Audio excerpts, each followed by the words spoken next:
The Jake Asman Show will begin shortly. Thanks to all these great Patreon members who help support the show. Get your super chats ready.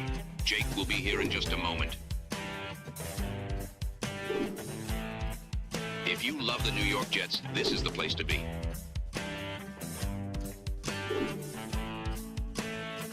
And now, the Jake Asman Show. Is Woody Johnson influencing the Jets' decision-making with the number 2 pick in the draft? We'll talk about a new report from Albert Breer in Sports Illustrated about that very topic. My guy, John Jastremski from SNY and the podcast New York, New York is my guest. It's the Jake Asman Show. Let's hit it and get it started. Wish you could have been a Jet, Fernando. Let's see what happens. What's your message to the Jet fans in New York? Jets, Jets. A new chapter for the Jets has started. Aaron Glenn and Darren Muji are tasked with shaping the future of this franchise. Will they be the ones to finally get it right? We will be here for every step of the journey on the Jake Asman Show, breaking down all the storylines, every game, and everything in between. Please subscribe and hit the like button below. Super chats, baby. Cut the line. The Jake Asman Show starts right now. Here we go, Jet fans. Welcome in, everybody. It is indeed the Jake Asman Show. Show number 2 on the day. Hit the like button. If you haven't subscribed already, please do so. We are now presented by PrizePicks. Reminder, 10 days from now is the NFL draft, which means 10 days from now is our first ever on-site draft party. We're going to be live from McFadden's all day long, adjacent to where the NFL draft is in Pittsburgh. It's free to attend the draft through the NFL. And guess what? It's free to attend our draft party. Make sure you RSVP so I can enter your name in our raffle for a bunch of signed Jets items to all Asmaniacs who come out to Pittsburgh and join us at our draft party. Doors open at noon. We'll be there all day long, taking you into the draft that night. With that, let's say hello to a good friend of the program. It's our guy, John Jastremski, TV superstar at SNY. And you can listen to his podcast, New York, New York, wherever you get your pods. JJ, how we feeling 10 days out from this draft? You know, Jake, I'm ready for it, big boy. I know you are too. Jets have 2 first-round picks, ton of draft capital. This is what happens, unfortunately, for people like you and myself that have to talk about you dominantly with the Jets, but you do the Giants as well. You're a New York aficionado. The teams have been so crummy for so long that it feels like you know every single one of these draft guys by the time you hit December. So it gets to a point where it's like, yeah, I've heard everything I need to hear about Bailey, Reese, Simpson, the receivers, Sonny Styles. I could go on and on and on. The fact that it is finally here and we know, okay, there are going to be a couple of really talented guys, hopefully, coming to the New York Jets. Let the games begin. Well, the key word is hopefully, because we've been down this song and dance many times as Jet fans. They're sitting there at 2. They're sitting there at 16. There was a report in Albert Breer's SI column today that part of the Jets' thinking in terms of drafting David Bailey over Arvell Reese is that the perception is Bailey might be more ready to rush the quarterback right away, whereas Reese, who's a couple of years younger, wasn't asked to do it as much at Ohio State, is more of a project. And the thought process by people around the league, according to Breer, is that by drafting Bailey, it's more of a plug and play. Hey, look, we got instant results, and that could be beneficial for a head coach trying to save his job. What are your thoughts on that, first and foremost? And just in terms of that number 2 pick, how do you view what the Jets should do there? Listen, I'm sure there's going to be a case to be made from people within that building saying, hey, we got to get somebody who can give us instant credibility, who can come in and go and be a difference maker from Jump Street. Here's my problem with that, though, Jake. Jets should be looking to shoot for the moon and the stars, playing it safe. What good is that going to do the New York Jets? They have the longest playoff drought in professional sports. If the Reese Baby Micah comparisons are as real as people are saying that they are, I'm not in the talent evaluation room. I'm not scouting 15, 20, 10 zillion hours of film. Not my area expertise. I sit there and watch the games on Saturday and Sunday like everybody else. But if I'm hearing this and Reese has this sort of pedigree and he has the versatility that, hey, he can play in a 3-4. He can play in a 4-3. He can go and be a Swiss Army knife. I mean, dude, do you want to pass up on that to go and take the safe choice? Not me. Not if I were running the franchise. I'm shooting for home runs. The Jets need home runs. They need difference-making type players. If Reese has a chance to be that sort of wow difference maker, the way I see it, you got to go and take him. I agree with you. I also really do like David Bailey as a prospect. Like, I think if you look at most people's big boards, one's maybe at 2, one's at 3, one's at 1, one's at, like, they're all, kind of lumped together. My thing is, if you take David Bailey, I'm not going to have a problem with it as long as it's built around the premise, hey, we think we're getting the best non-quarterback in this draft. I don't want to take a player who might be better year one than what Reese ends up being just because we're trying to make this pick look better for Woody Johnson, who's going to evaluate it at the end of the year. I'm not drafting for 2026. This Jets team is not going to be a playoff team in all likelihood. Their win total is 6.5 right now. I'm drafting for the next 5 years, not just the next upcoming year. So that's my only issue with Bailey. It's like the logic, if it ends up being Bailey, it should not be, oh, well, we need a guy who might have more sacks in year one versus the guy who might ultimately be the better football player through the next 5 years, let's say. I think that's an excellent point. And that's why, to me, with that second pick in the draft, the Jets should be looking to identify a star. They're unfortunately tasked with the number 2 pick in a quarterback class that basically has one guy. That's incredibly problematic, and it's incredibly unfair, or maybe it is fair, depending on how you look at it. Go and take the guy that you think can go and be a superstar. And if you believe that's Bailey, great, but he better go and be a double-digit sack machine. That's the way I look at that pick. If Bailey is going to be the pick at 2, go and be a double-digit sack machine. If it's going to be Reese, hey, I want to see that versatility. I want to see that Swiss Army knife. I want to see a guy that's a top defensive player within the sport. Doesn't have to be in year one, but that's the idea in making the selection. The other note in the story here is that Woody Johnson had his hand in some of these coaching changes. I don't think that should surprise anyone. The Jets coaching staff was an abomination, but just I guess the better way to ask is just comparing Glenn to other coaches around the league and just really across sports. I don't know if there's a coach who's on more pressure in professional sports going into their upcoming season than maybe Aaron Glenn is with the Jets after how bad year one was. No question. Look, I always love to look at staffs and make the argument, hey, if you're getting your staff changed, you know what domino is next. It's you. Because they basically just cleared all the people around you. You're a first-year head coach. To have this sort of wholesale staff changes that we saw within the New York Jets, Jake, they're 0-8 kicking off this year. Aaron Glenn's gone. 0-8 might be generous. What's the winless number we're giving Glenn before he loses his job? Is 8 too many, or I got to drop it to like 6 or 7? I don't know. I was going to say 4 or 5. I mean, think about it. They started 0-7 last year. If he starts 1-5 even, right? Who's to say he's not what Brian Callahan just went through with the Titans? Won 3 games that first year, then got off to a 1-5 start. So he was 4-19 when they fired him. I don't know if Woody wants to do that to that extent that Tennessee did, but I think we're kind of right around where that number would be. They need to get off to a decent start. And by decent, like, can you be 2-2 through 4? Well, and not only that too, Jake, it's the look of the team. They could be 1-5. I don't know what the schedule is. We're going to see that next month. But if you're in a situation, right, where the Jets play, maybe it's Buffalo, New England, a couple other tough games, and they look like they belong, that's going to give Aaron Glenn more leeway than the games we watched in December where there was nothing to discuss. I know you have to do it. I know I have to do it. There was legitimately nothing to discuss as far as legitimate football because of the ass whoopings we were witnessing week after week after week. I would do my Sunday morning football show, Jake, 10 minutes from my apartment in New York City, Manhattan. I get to Brooklyn in about 12 minutes. So I'd get in the Uber at around 12:58. I'd put the phone on. I'd have the 4-box going on YouTube TV before I walk into my door and set it all up. The last month of the year, I walked into my apartment probably around 10 after 1, right? I'm still watching the games. Jet games are over. Yeah. No. They are over. The Miami game was over. The Jacksonville game was over. The New England game was over. If that's what you're seeing early in the year, bye-bye, right? Bye-bye.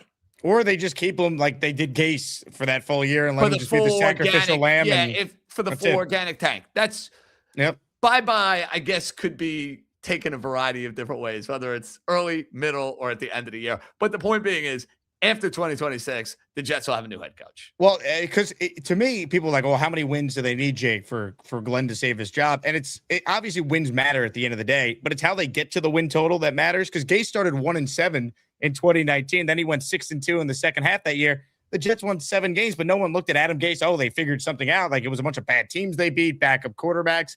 So that's why I talked about the need to get off to a decent start. He might not survive, 1-5, and then they rally to win some games late, hurt their draft position, as we've seen countless times in Jet history. They need to be 2-2 through 4, 3-3 through 6, at least be relevant. Can you beat a division opponent early in the year? Can you look good when you face Robert Saleh and the Titans week 1, right? Like there's certain games early that the NFL can schedule. Penciling in the Jets and the Titans week 1. I like where your head is at. I like that. It's coming. But it's just like that. That's how I look at it from a fan perspective. Like it's not so much the win total that obviously matters, but how they play at the beginning of the year, especially. And that's why, they're leaning Bailey because, he might be able to get after the quarterback faster than Reese can in year 1. That's such a short-sighted way to approach it. And I hope that Darren Muji, the GM, who might have more leeway than the coach, if he doesn't believe that ultimately Bailey's going to be the better player than Arvell Reese, that shouldn't be the decision they make at 2.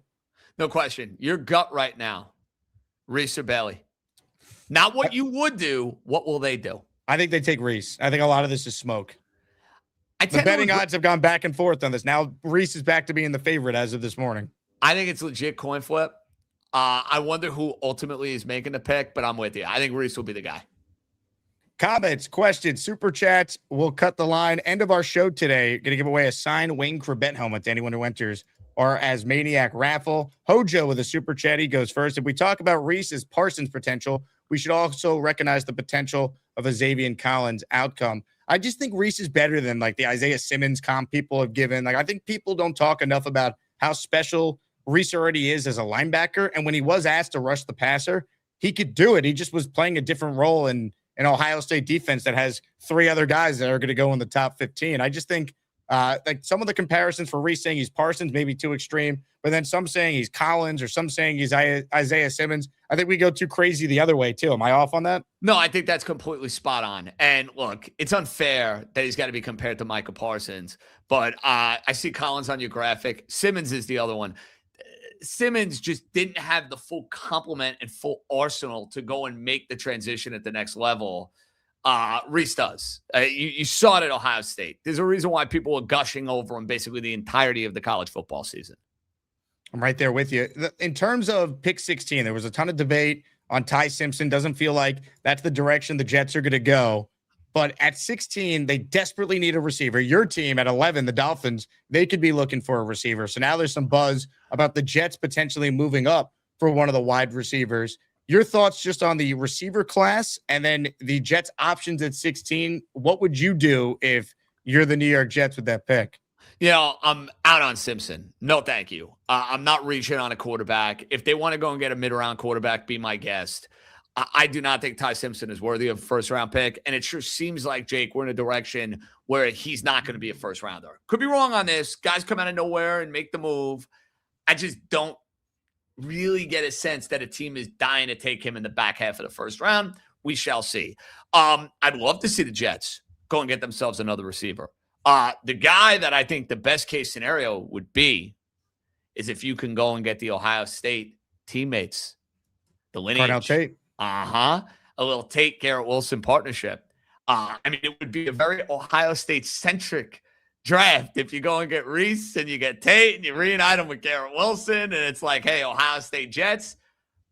I think he's as safe as it gets. That's my personal take. You could look at a lot of people are going to wow you over Lemon. He's gotten a lot of love. If they end up with any of the 3 receivers, I'm cool with it. Personally, Jake. I think the Jets have a dire need at that position. It makes the offense that much more explosive. I don't need to see the Jets go and draft another offensive lineman. Been there, done that. And they have brought in enough veterans on defense where I don't think it's a must, where it's like you have to go and take 2 defensive players. I want to see the Jets become more exciting. I want to see them become more watchable. You do that with 2 outstanding wide receivers. And you're paying Garrett Wilson. You're not going to be paying whoever you draft for the next couple of years. You get a young quarterback in here maybe as soon as next year, or maybe it's a mid-round guy this year. That's a nice little launch point, if you ask me. I agree with you. Now, as far as Ty Simpson goes, I like enough about his game where if they took him in round 2, I would understand it, and I would not criticize them for making that decision. I want nothing to do with him at 16, but I tend to think that he's actually going to be there at 33, and the Jets had that pick. Would you take him there, or are you just out on him completely? So you could convince me of it in round 2. I honestly, though, Jake, would prefer more of a mid-round quarterback. That means an hour. That means a Beck. I'm not necessarily endorsing these guys. I just want to make that abundantly clear. But I do think the Jets will be in the market to take a quarterback next year, and they're going to be set up very nicely to go and take a quarterback next year. I'd rather use pick, 32 or 33? 32, right? Or is it 33? 33, yep. First 33. Pick of the second round. There you go. Numbers. It happens. We're all human. I would rather get a premium resource with that pick. To me, I think there's going to be more at your disposal to go and get another really, really good player on this team. Whether that is on defense, whether that is on, that's my sense. I just don't see Tyson. Let's put it this way, Jake. I don't think we're living in a world where next year you're talking yourself into Ty Simpson being the quarterback of the team, whether you take him in the second round or not. Because I don't think you're going to be good enough. You're going to have all these first-round picks. I think the quarterback class will probably live up to the billing, and you're going to be like, I want one of these guys. That's just my opinion. That's the most difficult part of all this, because if you're the Jets and you take Ty, when does he play? When he does finally play, how many games does he play? How does he look? And is he going to be able to show you enough in limited opportunities where you're going to bypass potentially tapping into the quarterback class when you have 3 first-round picks to go and get your guy, depending on how things shake out? That's why I wouldn't do it at 16. 33, if they have a plan for him and everyone's on board with it, all right, I'll understand it. But I tend to agree. I think it kind of muddies the water a lot if you draft the quarterback earlier this year. Basically, you could talk yourself into it, which I understand because it gives you another layer of optimism going into the season. Take a swing. You never know. Yeah. Correct.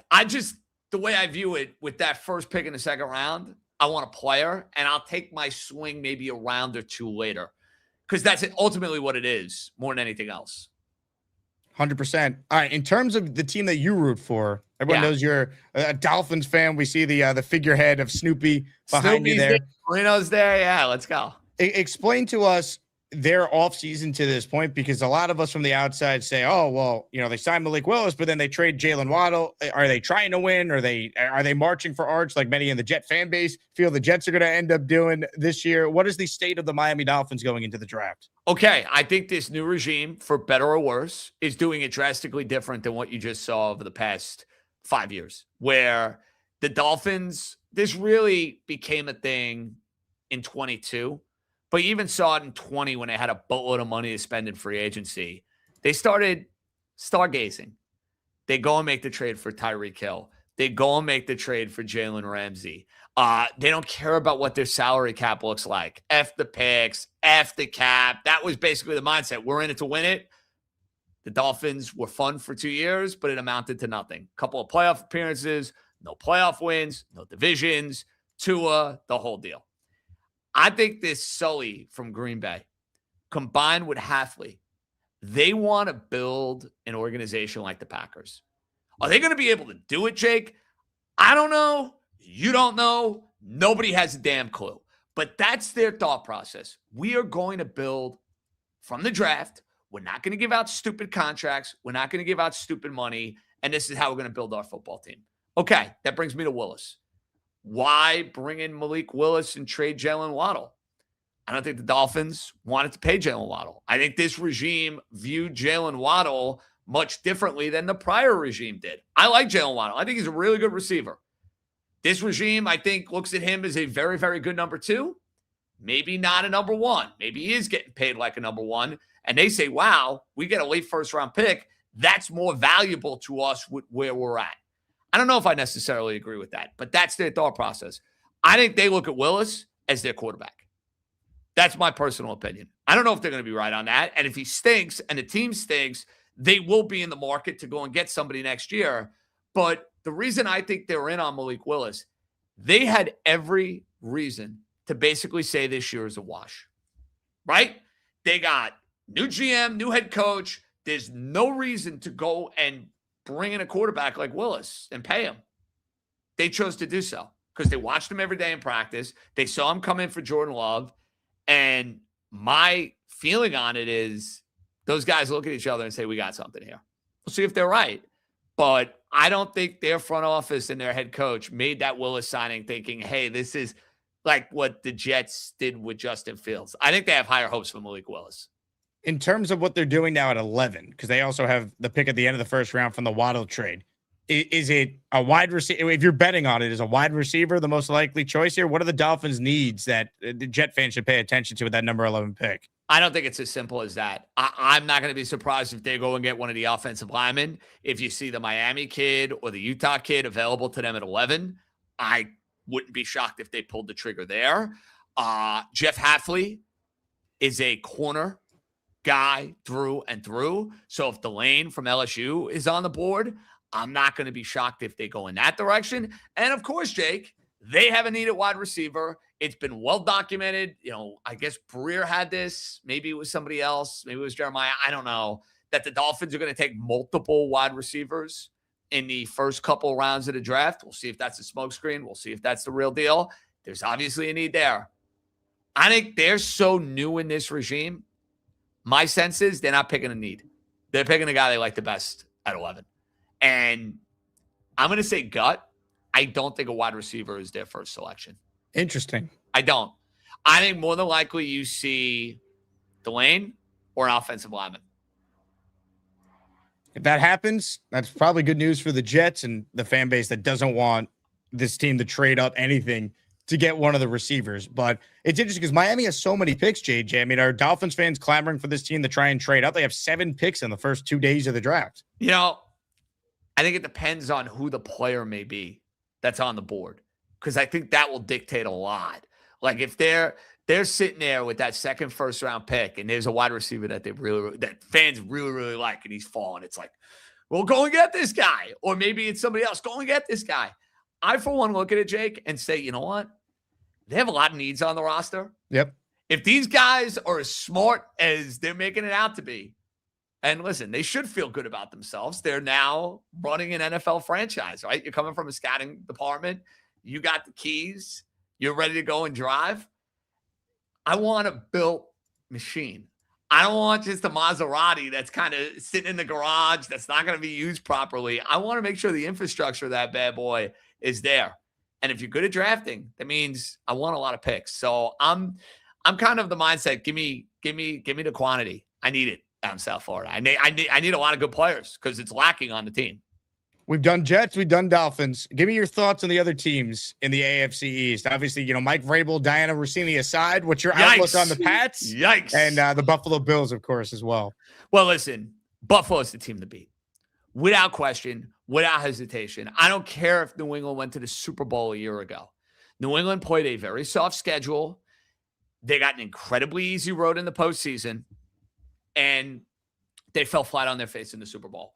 And there is something to be said for that Super Bowl hangover. That is real. That is spectacular. And especially when you're talking about an unproven team.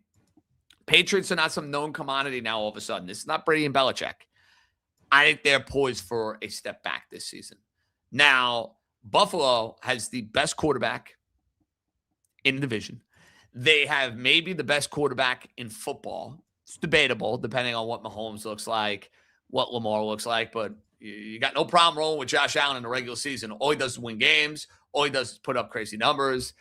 We'll see what the difference in the coaching change is going to bring. No more McDermott. Brady was on the staff, but now it's his show. What does it mean for the defense? What does it mean for the overall look vibe of the team? You're running out of chances to the Bills. It reminds me a lot of what we deal with the Yankees and Aaron Judge, where it's like, hey, you have this great talent. You have this great player. Sooner or later, you got to win. That's like Buffalo. Buffalo has to get to and win a Super Bowl. It's just otherwise going to just keep looming over them. And I'll say this about the division, Jake. Remember I said this. It is, today is April the 13th. This division is going to have a hard time winning games outside the division because the schedule, if you haven't taken a look, it is brutal for the AFC East. Brutal. You got to play the NFC North. Have fun. You got to play, if I'm not mistaken, the AFC West. Correct. Not fun. Not fun. So you'll see it in the Vegas win totals. They're going to take that into account for the Jets, the Dolphins, the Bills, the Patriots. Last year, you looked at those I know it sounds crazy because the Jets were so abominable. You're like, It it didn't didn't matter. matter. They sucked. Last year, you played the NFC South. Division you want to play. You also played the AFC North. Not as strong as it's been in years past. Schedule is not going to be fun for those two teams, or all four of our teams for that matter. What is the best case scenario for the Dolphins? Is it Malik Willis? Is That's a great the question. guy? I don't have a win total on it because I don't think they're going to be very good. But I think it's more eye test, Jake. If you're watching the Dolphins week in and week out, and you're like, wow, this quarterback can play. Like, he's running around. He's making plays. He's putting up points. They got this 1-2. And we'll see if they're going to put Achane on the market. I think they're going to keep him. That's my gut. I think they're going to keep him because they want to have another foundational piece alongside Willis to kind of build with. And their cap situation is going to be way better starting as soon as next year. Like, this is kind of like the year they kind of really take their lumps and take their medicine for what happened over the last few seasons. But like a win total, I don't have a win total for you, man. Like, I don't. Like, Dolphins could go win 4 games. But if Willis is playing well and they're losing games high scoring, or he looks like the quarterback that I want to build with, that's a win for me. It'll be fascinating to see if he's like, okay, but they're not very good because the team around him is not good enough. And then this quarterback class lives up to the billing. And then what do you do a year from now? But we got they said something regarding that, Jake, that I absolutely loved. They said competition at every position is a must. And I'm of the mindset, you keep drafting quarterbacks until you have one. I'm not one of these guys that's worried about people's feelings. Oh, what are they gonna do? They drafted a quarterback in the second and third round. I don't know, maybe beat his ass out. How about that? How about be better than the guy you brought in? So Miami, hey, if Willis, to your point, is okay and is a quarterback they really like, hey, bring him in. Let's go. Survival of the fittest, baby. Could be fascinating. JJ, I know you got to get over to the SNY studios. So where could people find New York, and where can people watch you on SNY if they're unaware? It's a great point. I'm going to be doing SNY in about an hour and a half. I'll have the suit on. I'll have the makeup on. I think I look pretty good for the stream, but I'll have it up with the suit game coming up at 6. Then we'll be on tonight after Mets Dodgers. New York. Meet the old boss, same as the old boss. Spotify, Apple, wherever you get your podcasts. And our page, I've mentioned this, but I will tell you because you are the king of YouTube, as far as I'm concerned. We're going to have our content up on the YouTube, hopefully as soon as this weekend. So we are super, super stoked about that. Love it. JJ, continued success, man. Always love having you on. Hey, anytime. And I'm just a little envious. I'm missing this big draft party in Pittsburgh. I'm not going to the draft. Listen, you're going to be at the bar. You're going to be having a great time. People ask me, do you want to go and sit in the crowd in the NFL draft? I go, no, thanks. I'll pass on that. McFadden's, now that sounds like a time. That's a good spot. Very good spot. I'm looking forward to it. You're the man, JJ. Appreciate you hopping on. Anytime, Jake. Thanks, buddy. John Jastremski. Check out him on SNY. And, of course, New York, wherever you get your podcast. Comments, questions, super chats. We'll cut the line. Many of you are awaiting the start of this afternoon Sweet 16 showdown in Asmaniac Madness. Oh, baby, is it a fun one. The big fella, 2 seed, taking on the number 11 seed, Australian Jet fan. That is coming up in just a bit, so stick around for that. Wayne Corbett signed helmet is up for grabs at the end of our show. And if you missed it earlier, new set of weekly prizes in the Asmaniac raffle for everyone who enters throughout the week. Signed Darrelle Revis football is our first prize. A signed Garrett Wilson helmet is our second prize. And our third prize is a signed football by Jets great Wayne Corbett. So those are the weekly prizes. Here's your daily prize. That's up for grabs. Again, we opened the show talking about a new story in SI about Woody's involvement in the Jets' decision-making with this number 2 pick. Reese may be better long-term, but Bailey will have an impact faster, and that can help AG move the needle forward with ownership. That is what Albert Breer has heard as part of the Jet thought process from those around the league. Now, it's worth noting, he didn't say that's what people around the Jets have said. That better not be the thought process. Because, again, if you believe that David Bailey is the best player, draft him. But if you're only taking it because he might have a higher sack total in year 1 than Arvell Reese, that's silly to me. Shout out to Omar Ochoa. He is the first to enter the Asmaniac raffle this afternoon. Omar, appreciate you. And we got you down for 1. Open phone lines for anyone who wants in. I pinned the link before the show, but I'm going to post it again. Let's get to plenty of your calls today on our program. I want to remind people the Jake Asman Show is available on either Apple or Spotify. Just search Jake Asman Show wherever you get your podcasts, and you can listen to anything you may have missed. All right. On that note, are we ready for Asmaniac Madness? I think we are. Many of you have gathered to vote to determine who will move on to the next round in the greatest tournament in all of sports. First, let me set the stage. Here's where we're at in terms of the bracket. We have established the Kyle Clifton versus Chef Kevin Elite 8 battle.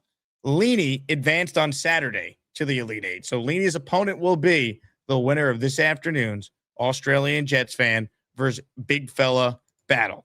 And then, just to kind of look ahead here, folks, tomorrow afternoon, One Punch Dave Briga and Gary 3D Boxing.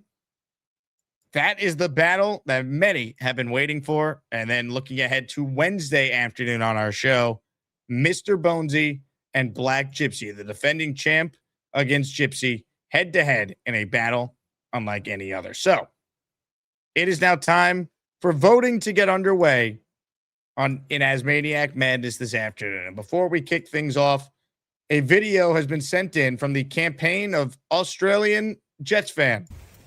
We got a massive matchup in Asmaniac Madness coming up tomorrow morning. Or if you're in the US, this afternoon. Me, the Australian Jets fan, we're taking on the big fella. And you know what? They're writing me off. I'm an underdog. People are saying that I've already lost, that I'm going to get destroyed. But you know what? They didn't pick me in week 1. They didn't pick me in week 2. They're not picking me now. What does it change? Nothing. We keep fighting. We don't give up here in Australia. Anyway, if I win, instead of a kangaroo feeding me and being my lunch, I'm going to feed a kangaroo. And if I make it through further, I might even fight one. Anyway, this is how we call plays down under. Yeah, Rooshui. Yeah, Servo Arvo in the jungle. Footy stubby, set hut.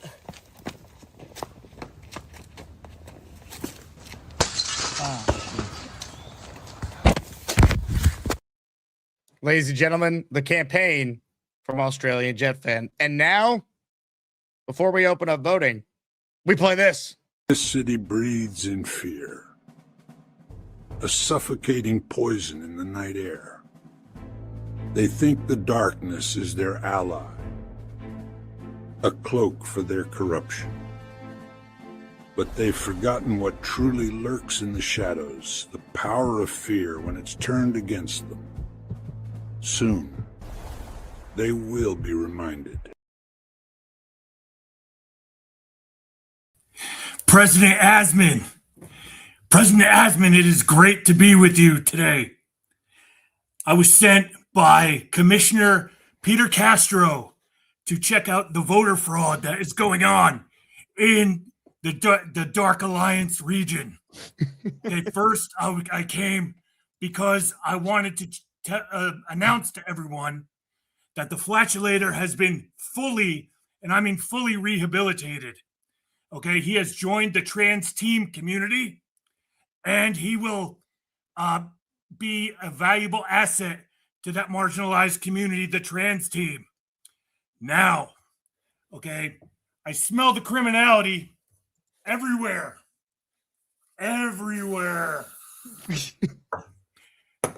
There has been so much criminality going on in this region. I had to investigate the matchup between AJF, otherwise known as Captain Outback, and the Diddler. And there seems to be some vote miscalculation. Jacob, can you please put the picture of the Diddler I sent to you on so I can go over this, please? Sir, yes, sir. I am pulling up the picture of the Diddler right now. Stand by, Bat Fella. Here is the, as requested, photo of the alleged Diddler. Or is that Captain Outback? That's Captain Outback. The Diddler. Where's the Diddler? Here's the Diddler. The Diddler. The Diddler has been throwing lavish sex parties down at Rowan University with unknowing victims Okay, he has made a shortage of baby oil. He put baby oil all over, and it took me a hard time to get him down. The diddler is also in the trafficking of narcotics, which I found here massive amounts of this. Massive amounts. Now we know why he speaks so quickly. Okay? And even this sick bastard, he had, for fat people, he even had this. He has Crisco oil. Crisco oil for the people, because all he cares about is money. Now, as I was investigating the diddler, and I took him down, and he is now in Arkham Asylum. Okay, it was hard to take him down because he fights like this.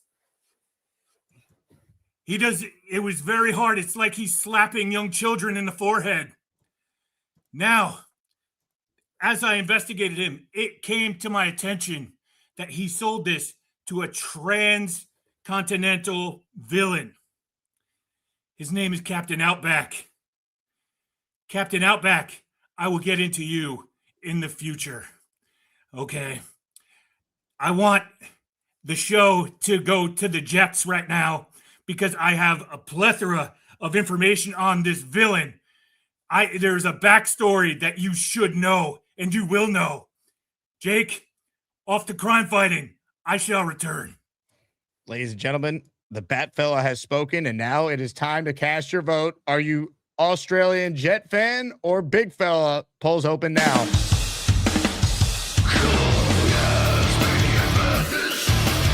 Who's gonna be the best of the bunch?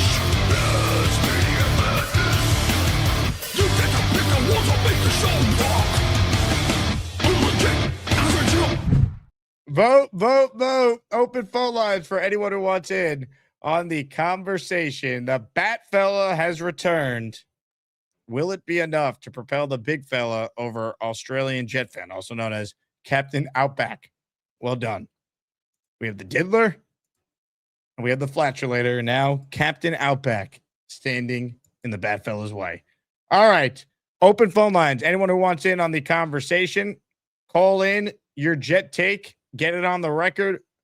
Are they taking Reese? Are they taking Bailey? What should they do with the number 2 pick plus pick 16? Where are we at with that, Jet fans? You let me know, and we will react accordingly. JS says Chris Brazel at 44. If they double up on wide receiver, I could see that. Why not double up on wide receiver, by the way? Oh, yeah, we have so many other needs. The biggest need for the Jets continues to be offense. The Jets are the only team since 1970 to rank in the bottom 10 in scoring and offensive yards in 10 straight years. Yes, quarterback plays a big reason for that, but also they don't properly invest in the weaponry that they need to be successful. And that needs to change right now. So I would double up on receiver. If they took Brazel at 44, I'm in. Score points. That should be the goal. Right now, there's currently no one on hold besides one man, and that one man is this man.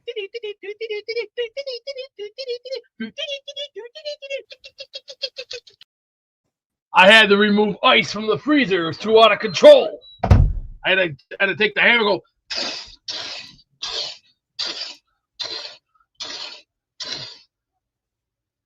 Easy. Cake. Asmaniac Madness is underway. Make sure you vote to make your voice heard. Thankfully, someone else has called in. Big fella's opponent, Australian Jet fan. He looks like he just woke up. AJF, you're on. I did. I've had like 3 hours of sleep, but you know, that's what it takes. That's what it takes, you know, when it's Asmaniac Madness. These are the shifts that you got to put in. And I don't know what the Bat fella's talking about, but he needs to be investigated for corruption. I don't know what's going on there. I deny all allegations, and Ladies and gentlemen, sports fans of all ages, welcome to the event of the year, the moment you've all been waiting for. This is the Asmaniac Rumble. I'm onto your plan, Captain Outback. What's my plan? When you came to America, you were testing out your magic Rubik's Cube on people, trying to make them like you and fall in love with you, and so you could get them under your spell. That's what that's what my investigation has found. And magic doesn't exist. What's magic? Oh, Captain Outback, you have been developing a magic Rubik's Cube, and I've seen that it is now in effect. You have convinced an entire continent that this actually tastes good. That I don't even like Vegemite. I don't even like Vegemite. Disgusting. Your powers are ridiculous. I must take you to Arkham Asylum. Okay? The Jets, they are Gotham, and I am Gotham's protector. If you come with me to Arkham Asylum, I'm not sure if they'll let you leave. You are going to Arkham Asylum with this. And I know all of your mind tricks with the animals that you have been training for your army to take over the world. Jake, can you put up the picture of Captain Outback, please? As you can see, your mind control over the kangaroos, holding AK-47s. You were going to use them against the nations of America, and we can't have that in America.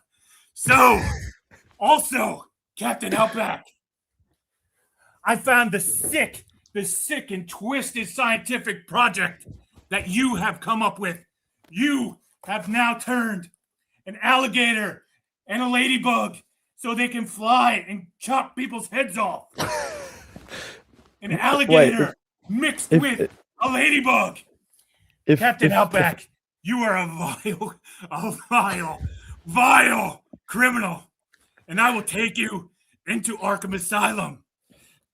The Australian people should not be eating this shit. Asmaniac Madness is underway. Make sure you vote to make your voice heard.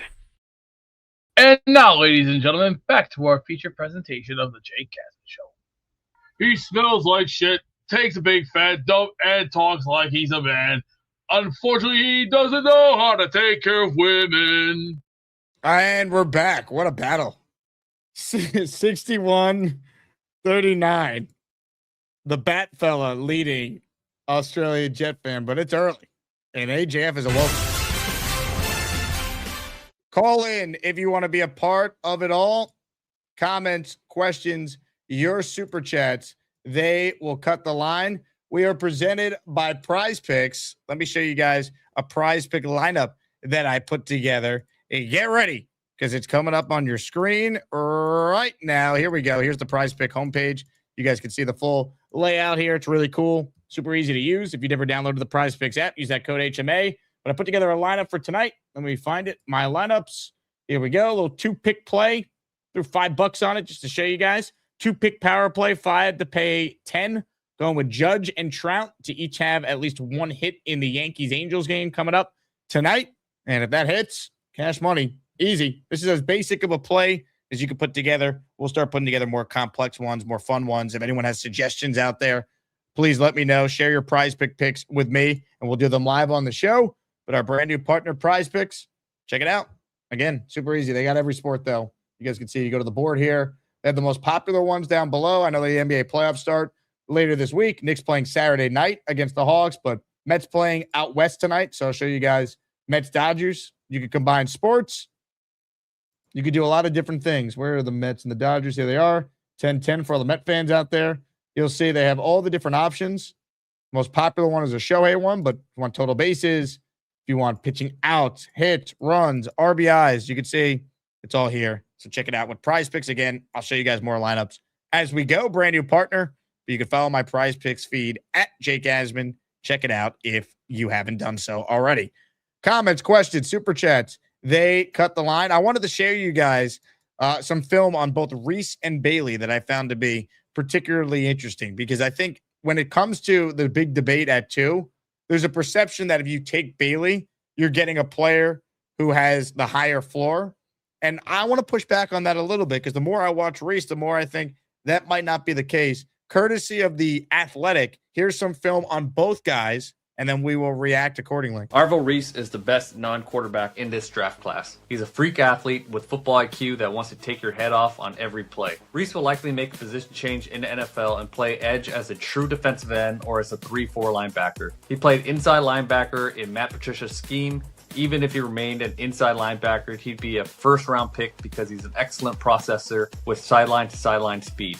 However, it's his potential pass rush ability that is going to make him a top 5 selection. He's explosive off the edge, he can bend, and he has dynamite in his hands. He doesn't have a lot of true edge rush reps on tape, so there is projection when it comes to his evaluation as an edge rusher, but there are examples of dominance, and he has the right combination of tools to be disruptive in the NFL. He has active hands and does a great job of using them to swipe away punches. He can convert speed into power and knock blockers into the backfield. When you watch Reese on tape, he's playing a lot of off-ball linebacker. Here he's playing a 5-1 front. He's going to see the guard pull, follow the puller. Tight end's going to try to block him. He easily sheds that block and makes a tackle for a short gain. On his next play, he's going to play blitz coverage. He has the flat area. He's going to pass off number 0, pick up the tight end, and he's going to see the quarterback scramble. You can see the closing speed. He's not playing quarterback spy on this play, but he does a phenomenal job of doing it whenever he's asked to. Micah Parsons is the best comp as an extremely athletic inside linebacker that made the switch to edge rusher. For Reese, joining a team with a defensive coordinator that would be willing to be creative with him will get the most out of him. David Bailey has arguably the highest ceiling of any defender in this class. Let's break down what makes him such a dynamic edge rushing prospect. Following a promising junior season at Stanford in 2024, Bailey transferred to Texas Tech last year before taking the college football world by storm. During his lone year in Lubbock, Bailey finished with 14.5 sacks and 19.5 tackles for loss, on his way to being named a first-team All-American. That isn't a misleading number either. Bailey finished second nationally in pressures among edge players and led the country in quarterback hits. At 6'4" and 250 pounds with just under 34-inch arms, Bailey is pure pass rush juice. He posted 96 percentile marks in the broad jump and the 40-yard dash at the combine. And that type of straight line burst should surprise no one that's watched his tape. The main concern about Bailey's game is whether he has the strength to hold up against the run in a phone booth against NFL tackles. But while Bailey lacks functional strength in condensed areas, his explosiveness still allows him to play with plenty of power. If given a runway to work with, he's capable of jolting linemen backward and winning straight down the middle. Bailey is also a natural rusher who's already able to set up complementary moves like a quick inside spin when tackles over-index for his speed. There just isn't a more gifted pass rusher in this class. Let's look at an example of what makes Bailey such a force. In this clip from Texas Tech's win over Kansas State last season, you can see the package of traits that made Bailey so productive during his final year in college. At the snap, Bailey rockets off the line of scrimmage, uses a quick chop to knock down the tackle's outside hand, dips around the corner before detonating the quarterback. These sorts of quick wins are all over Bailey's tape, but what makes Bailey such an appealing prospect, he's finishing plays, thanks in large part to his elite closing speed after that quick burst off the line of scrimmage. That same play-ending ability also translated to Bailey's run game production in 2025, which was dramatically improved from his first 3 years in college. Bailey had almost as many TFLs this season as he did during his first 3 years combined at Stanford. Bailey's game reminds me of a longer, more powerful Nick Bonito. As an explosive, bendy edge presence, Bonito developed into a top-tier pure pass rusher over the course of his rookie contract. Bailey has similar twitchiness on the outside, but a bit more length and pop to threaten tackles in more ways early in his career. Ohio State linebacker Sonny Cowabunga. Just wanted to show Reese and Bailey, but I do have some Sonny Styles film that we could break down as well. Hit the like button if you're just tuning in. Comments, questions, super chats, cut the line. Wayne Corbett sign helmet raffle at the end of the show. Right now, we only have 3 total entries this show, so I'm taking matters into my own hands. I'm going to gift 5 memberships coming up, and I will enter you in the raffle at the end of the show. If you get a membership from me, you're in the raffle for both the Corbett helmet and our new set of weekly prizes. But if you want me to give you a membership, the only way you could do it is by liking the video, subscribing to the channel, and making sure you're engaged in the chat, and the YouTube algorithm might pick you when I gift the 5 spot shortly. Let's get to more of your calls up. Appreciate everyone hanging out with us here on a Monday. Let's say hello right now to a man that we call PBM, Purple Belt Mike. Purple Belt Mike, he loves the dark night. He's got a green pool and he jumps right in. Maybe someday he'll get a brown belt, but for now he's just that Purple Belt Mike. Purple Belt Mike, it might be purple, but he can still kick your dirty ass. Oh, fuck. That gets me every time, man. I love that. You're part of forever now. Yeah, I know. My fault for forever. The more I watch it too, the more I think Reese is going to be really good. But what the hell do I know? I don't know shit. I just don't want it to be a thing where it's the potential and the coaches aren't in place and he becomes Vernon Golston. That's the biggest fear when it comes to potential for me. Golston didn't love football. I think Reese is different. Yeah, he interviews really well, for sure. You can tell he's all ball, which I'm excited about. Yeah. And it seems like he wants to get drafted by the Jets because he says he can do all these things and he wants to be saying that I'll be the top player in the draft. So obviously he's not going to go 1, so that would mean us at 2. But I would be happy with that one thing that he said, the guest you had on, if we traded up to get Tate, so then we get Reese and Tate. That would be kind of cool. Trade up for Tate, come away with Reese night 1, trade out of 33. Recoup a 3rd rounder, so we still have a 2nd and a 3rd. I feel pretty good about that. So, realistically, because of the way the draft is, and there's only like 12 real first-round grade people or players, does the point value change based off of that, or no? Well, the point value is universal, depending on which trade value chart you're using, because there's a couple of them that different teams use, but teams will maybe be more willing to quote unquote overpay on the point value chart if they don't have a lot of first round graded players, right? Like if you're the Jets, the appeal of coming up to get, let's say it's Carnell Tate, is because you don't think he's going to be there for you and the other receivers. There's a big drop off. That's why you would do it.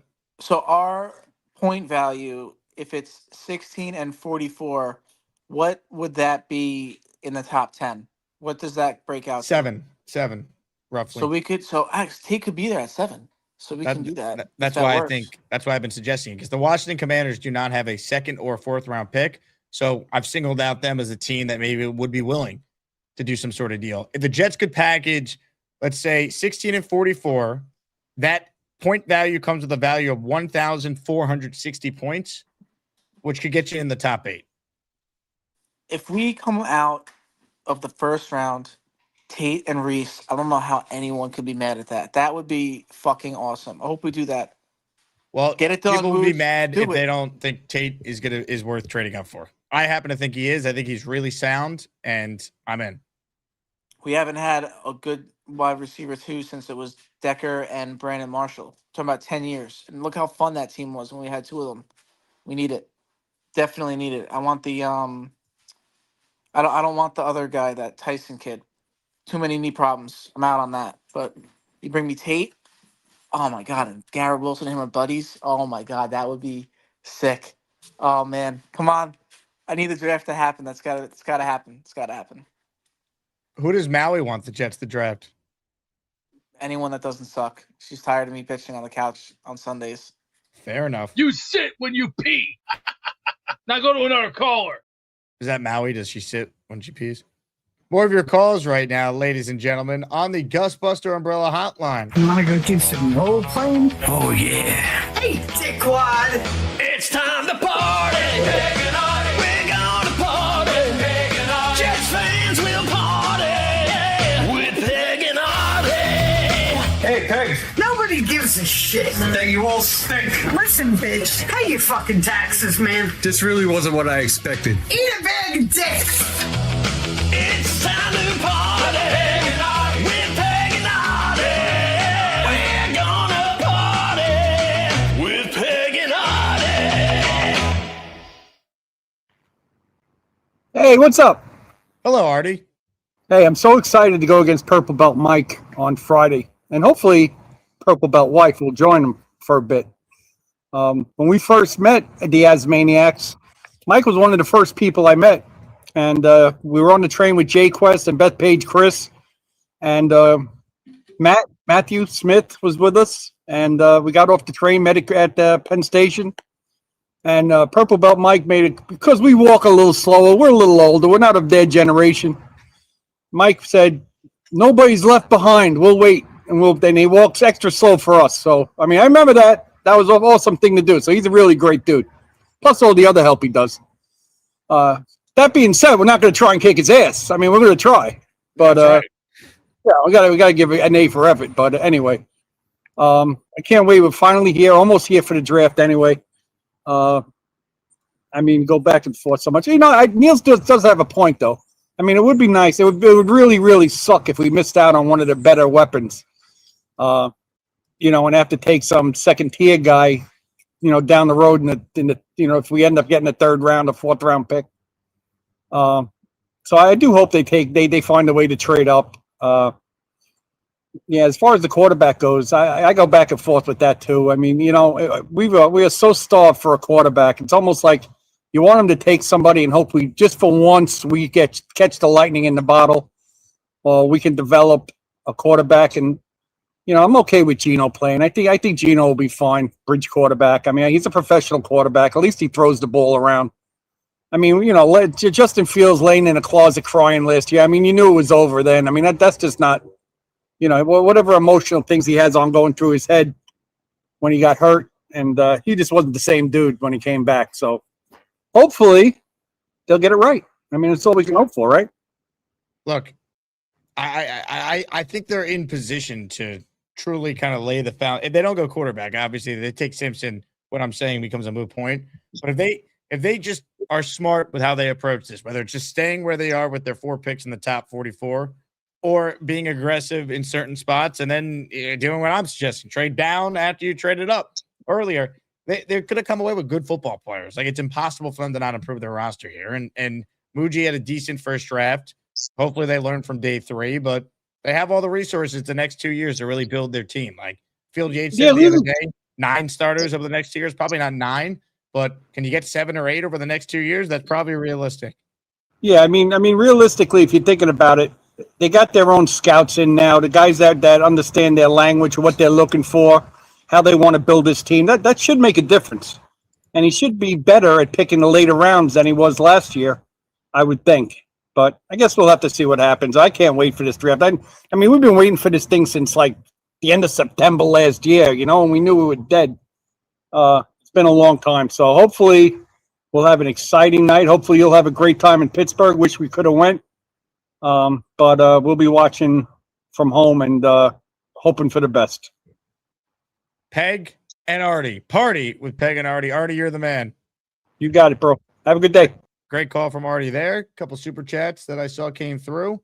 First one is from Robin Boy Wonders, who's in our Wayne Corbett helmet raffle for 2. Being as I am Robin the Boy Wonder, okay, the old man wonder, but I digress. Gotham needs the Batfella to patrol Gotham, but all Asmaniacs vote Batfella. Oh, and mostly I want to win the raffle. Well, good luck, Robin. Nicholas checks in. He goes, all in for Reese. I love the versatility in today's NFL. He could be the ultimate defensive weapon. We need coaches to unlock him, which is a question mark with the Jets, but I do think he's going to get the right defensive line coaching from Carl Dunbar. So that, to me, is worth it. I would take him. I would take Reese. The more I watch Reese, the more I like him. Nicholas has gifted a membership. Hey, now. Good job. He's in our raffle for 1. Bino says, one punch Dave Briga versus Gary tomorrow has all the makings of an instant classic. Briga destined to secure his place as master of achievement. Hashtag Briga 2026. I mean, look, these two have had quite the rivalry over the years. They've had many back and forths. Everyone always remembers the moon landing. I think people forget the one they had a couple months back already. All right. This one was from December of 2025. I don't think people walked on the moon. Right? Explain this then. Yeah, you were there. Half the other calls call in and tell Charles to get a job. But if I tell a woman to stop being loud, get a husband, and stop being a hoe, I've crossed the line, but telling Charles every day, he knows he's fully aware that he needs a job. But I just wanted to go back at Briga. He's my least favorite person I think I've ever spoken to. And I mean that in a real way. How's it going, Dave? You're far from extraordinary, my friend. You reach toilet ball levels calling me worthless, okay? Of no value. That's all I can say. Just to clarify, of no, but by worthless, I meant of no value. You're a valued person. All you do is condemn people. I don't condemn anyone. You condemn everybody else. Who did I condemn? Everybody, all the time you're on there condemning a single person. That's one lie. Continue. Hey, don't ever call me a liar. Fat mouth. Don't call me a liar, fat mouth, okay? Hey, I'm 32 years older than you, and I don't fear you one bit, buddy. You shut your mouth about me. You call me worthless. You crossed the line. Conversation. This is going to You're an idiot. This guy doesn't listen. I'm listening. Go on. I'm listening. Talking. Spout it out, bird brain. Shut the hell up. If you want an answer, shut your mouth. Say it. What's your question? What's your question? What's the question, I don't have a question. You asked me a question, you retard. This is You're a retard. You know what? I'd like to knock your face out of that wall. I don't care what is your daily activity? What do you do all day? What do you do all day? When you ask a question, wait for the answer. Okay? Okay, answer. I've asked. I'm waiting. You're 74 years old. You have no basic social skills. Just shut your mouth and stop talking. 74 years old, and this socially retarded. Hey, don't ever call me retarded. Hey, fat face. Don't call me retarded. Stop talking. You're 74 years old, and no one ever taught you how to have a conversation? It's amazing. You're just a provocative person. That's all. So is Jesus. Don't compare yourself to the Lord. You're far from it, my friend. I'm like Christ. Well, okay, that's great. Are you a born again believer or what? Of course, I'm a born again believer. I was born again 13 years ago. Good. That's good to know. At least you got one thing going for you. One thing. I don't even like. I think you have a heart for Christ. I do. I just think you have no social skills. I think Christ can use you. I do. I think you have. You know exactly. You know everything. You're a man of great value. The man that knows everything. The man that corrects people. The man that condemns people. The man that takes scriptures out of context on a daily basis. Bobby to get a job. You do that all the time. That's what they need. They need to have. Why does Charles? Why? What says who? Charles. Did you see the language that's being used? If Charles wants a job bad enough, he'll get a job. He doesn't need you to hold his hand. I'm not holding his hand. He needs to be productive in life. I don't know what Charles does all day. I have no idea what he does all day. I don't know what he does. Probably nothing, you know. He likes Charles. Charles is a grown man. He's not 16. He's a grown man. He knows what he needs to do. He's not a grown man. He needs to grow up. He's 32 years old or something like that. He's 32. That doesn't mean he's grown up. Yeah, he may be sized up, but he's not mentally sized up. If he wanted a job, he could go get a job. That's what they're trying to get him to do. That's all. He doesn't want to do it. But he has to try. He's just wasting his life away. Not only does he not have to try, he's not going to try. He can't live like this forever. He might get so desperate that he becomes motivated, but he's not at that point. I can't do it for him. Well, we want the best for him, right? I want the best for him. I'll pray that God blesses him with motivation. I'll bless that God blesses him with a job, but I can't make him go get the job. I can't go out there and get it. He has to get to the point where he realizes that. You know, stop that terrible language. His language is horrid. Fuck you, Dave Briga. All right. Well, we don't have anything else to talk about, so. From the mouth comes an overflow of the heart. Well, there you go. Not you. You don't have a potty in your mouth, but people with a potty in their mouth have a sewer in their heart. Well, yes, everything comes from the heart. So, all right. Well, take care of yourself. Dave, be good. God bless you. I do think you have a heart for Christ. I do. The Lord put it there, not me. I agree. It's all by the grace of God. So, sin that remains, penalties been paid for, dominion no more, but the sin remains. Okay? God bless. God bless everybody. Come to Christ. Ladies and gentlemen, the winner of that Rumble had to have been Jesus Christ, right, Nick?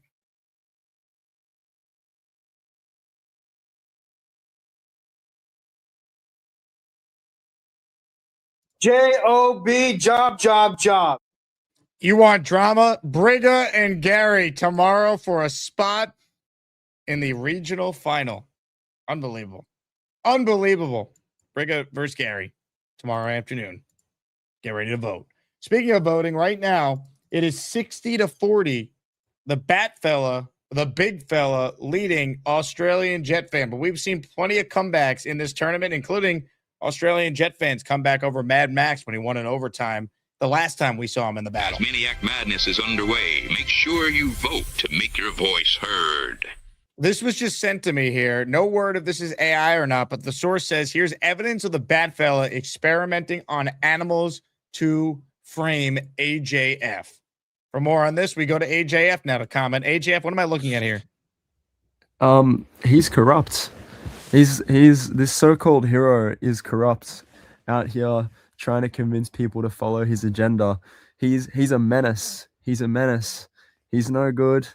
And yeah, I think that the evidence is there, making all these crazy claims about me with nothing to back it up. If I was the one conducting the experiments, why does he have the experiment in his house?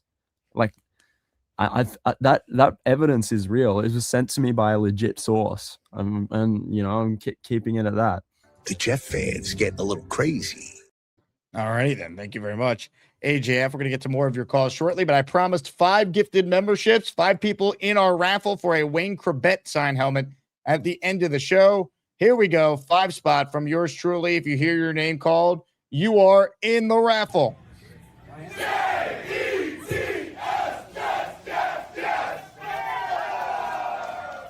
Jordan 1911, Simon Adams 2803, Greg EW, Jetta Buttercup, and Pat Rudy all receiving a gifted membership from yours truly. We'll put you in our weekly and daily raffle. This one's from Derek, the Kansas Jet fan. Shout out to you, Derek. I always appreciate you supporting the show.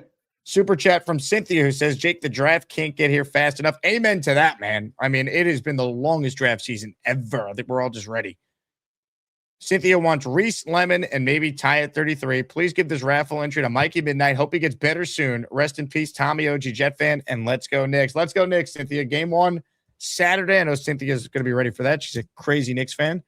Look, if they came away with Reese and Lemon and then took Ty at 33, I'm okay with that. Lemon I would be thrilled with. Reese I'm fully on board with. And again, I don't know if I would definitely take Ty at 33, but I'm not going to criticize him for that. I would understand it. I think the best case for Ty would be what happened the other day when Dylan Terraman and I did a live mock draft and Ty somehow made it to 44, which is possible. But Cynthia, I hope you're doing well. Always appreciate your support. Very nice of you to donate your entry for Mikey. This one is from Bino. One Punch Day Briga versus Gary tomorrow has the makings of an instant classic. Briga destined to secure his place as Master of Achievement. Briga 2026. It's going to be fun, I'll tell you that much. More of your calls right now. Arch Manning, please, is next. Hello, Arch. What's up, Jake? How are you? Arch, how you doing? Good. I was going to come on the show like about a week ago about a week and a half ago after that owners meeting, and I left that thinking like there's no shot Reese is not our number 2 pick. So do you think... That's how I felt too. I said that on the show watching the presser. I'm like, I'd be shocked if it's not Reese. So what, besides Daniel Jeremiah and Schrager and all those guys saying that, what makes it seem like Bailey's just a no-doubter at 2 now? I wouldn't say he's a no-doubter because the betting odds keep moving back and forth. I think people are like, oh, Glenn's on the hot seat. They need the more ready player who can rush the passer. I don't look at it that way. I don't think that takes into account how good of an overall football player Reese is. So I still think some of this is smoke, misdirection being put out there. If I'm making a guess today, I still think there's a more likely than not it's Arvell Reese, not David Bailey. Okay. And who do you think is making these picks? And who do you think made the picks last year? I know obviously it's everyone, but I think Glenn was heavily involved in all the picks last year, with Muji kind of deferring to him.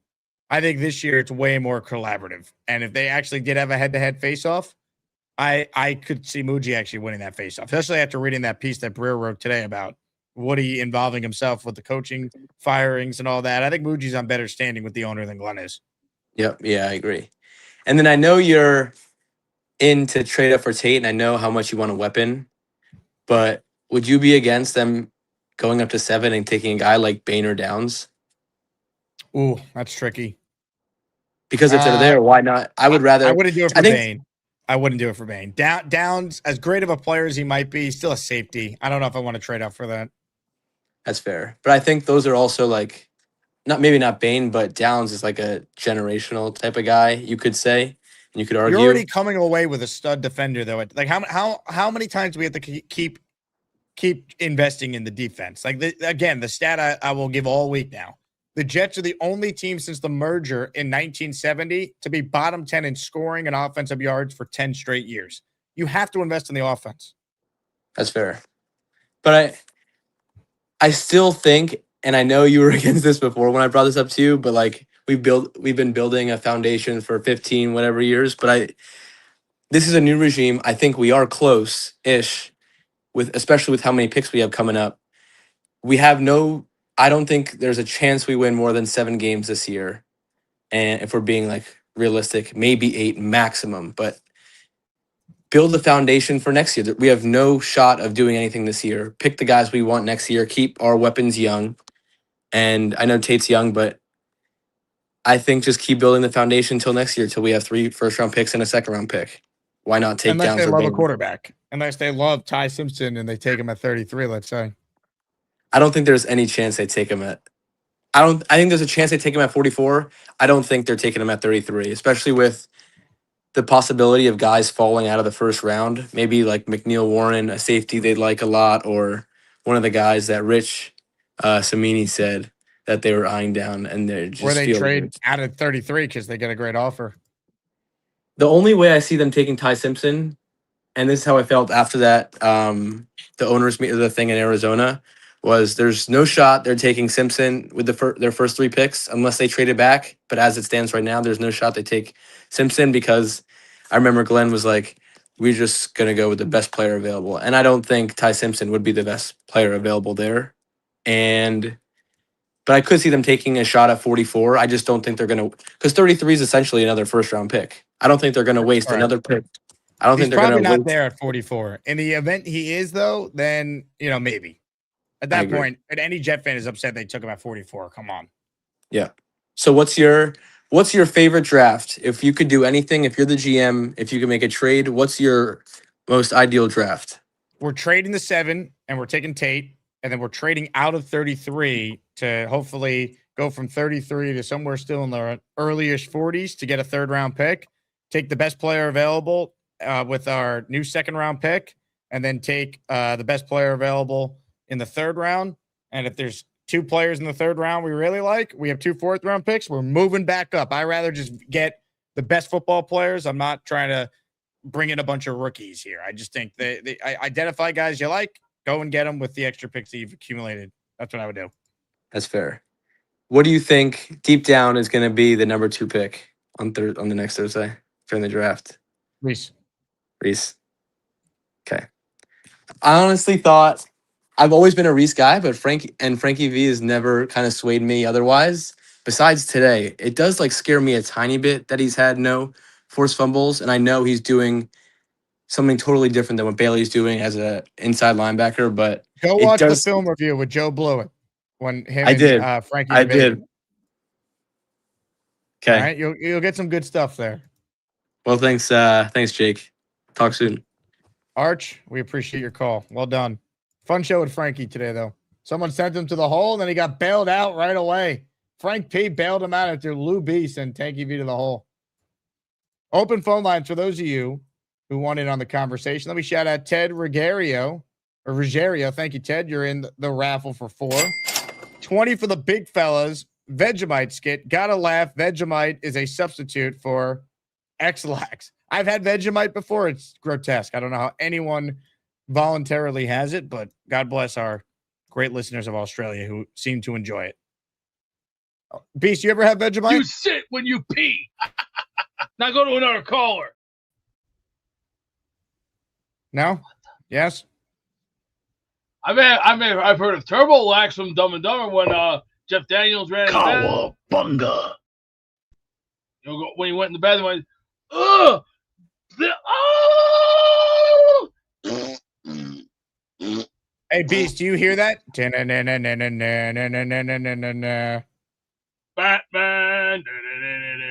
Woo! Wham! Bam! Pow! Ching! Wing! Wham! Little Jason, it's good to see you. Good afternoon there, Bruce Wayne. How are you? Bobby Beasley is on my list. Don't worry about him. Scoundrels I need to take care of. He's on my list.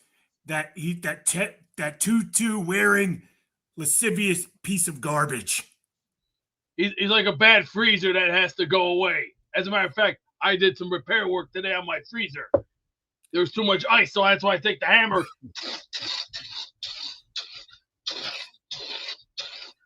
Gary is a cheater, and he's a disgrace to this country. I think somebody should throw him in Iran and let him be the honey, honey, honey, honey, honey. Yeah, that's right. Oh my God! I got a surprise for you, Gary. Bring him here. Oh, Gary, I know tomorrow's your last day on the earth because the Undertaker is preparing to make the casket of choice. Gary. Thanks, Jake. Appreciate you, buddy. Appreciate you. Oh, I am. What's wrong, Gary? I used to like to talk to Beast. I appreciate that, Jake. It's nice that you do it to me like, every time I call in. I think I honestly I laugh more off air of your frustration of having to be put on with Beast before you can make any of your actual points. I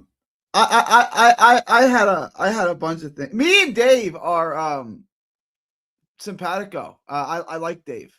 So I don't think you guys are gonna get the fireworks that you're thinking you're gonna get. So we'll see. I mean, me and Dave we're on the same page now. Me and Dave are good. I think he's got bigger problems with who did he have? He had problems with a bunch of people. I don't think I'm one of them. I don't think y'all are gonna get the fireworks that y'all might be expecting. This ain't 6 months ago. Are you confident going into your showdown with him? Yeah, for sure. Dave's a hell of a competitor, but like I said, I'll line him up. I'll beat him. Line him up. I'll beat him. It doesn't matter. It doesn't matter who they are. I got a couple. First question: is Tate as good as Garrett Wilson? I think he is not as good as Garrett Wilson, but if you told me he ended up being close, that would not surprise me. If he's as good as Wilson or better, I would have no problem at all taking him at 2. Because this is if he's not as good as Wilson, like that's the threshold for me. Is he as good as Wilson? No, then I'm not taking him at 2. Yes, or better, I would have no problem taking him at 2. I wouldn't take any of them at 2 for what it's worth. I'm looking at this draft, and to me, this is like a process of elimination. I don't want this guy. I don't want this guy. I don't want this guy. So I guess I'll just take Reese. Like part of it is just we spend so much time just nitpicking all these guys for months. It's like we forget like they're really good players. Like no one's perfect. I don't want to do like the Nets do and just end up with a bunch of guys with all of these picks we have this year. I don't want like a bunch of. I want difference makers. That's my thought process as well. That's why I'm willing to trade up and be aggressive. Trade up. I would trade down. Like to me. If we're gonna stay in place, and I have it here, 2. I think it's Reese. No one really can convince me differently. I think it's Reese at 2. At 16, do you think we can get either safety, Delaney from LSU or the what's his name, the other cornerback from Tennessee, McCoy? Jamal McCoy. Yeah, are either of those guys going to be available at 16? Would you take either of those guys? I don't want a corner. I want an offensive player at 16. What if all 3 receivers are gone? Would we go to Sadiq? I'd go to Omar Cooper.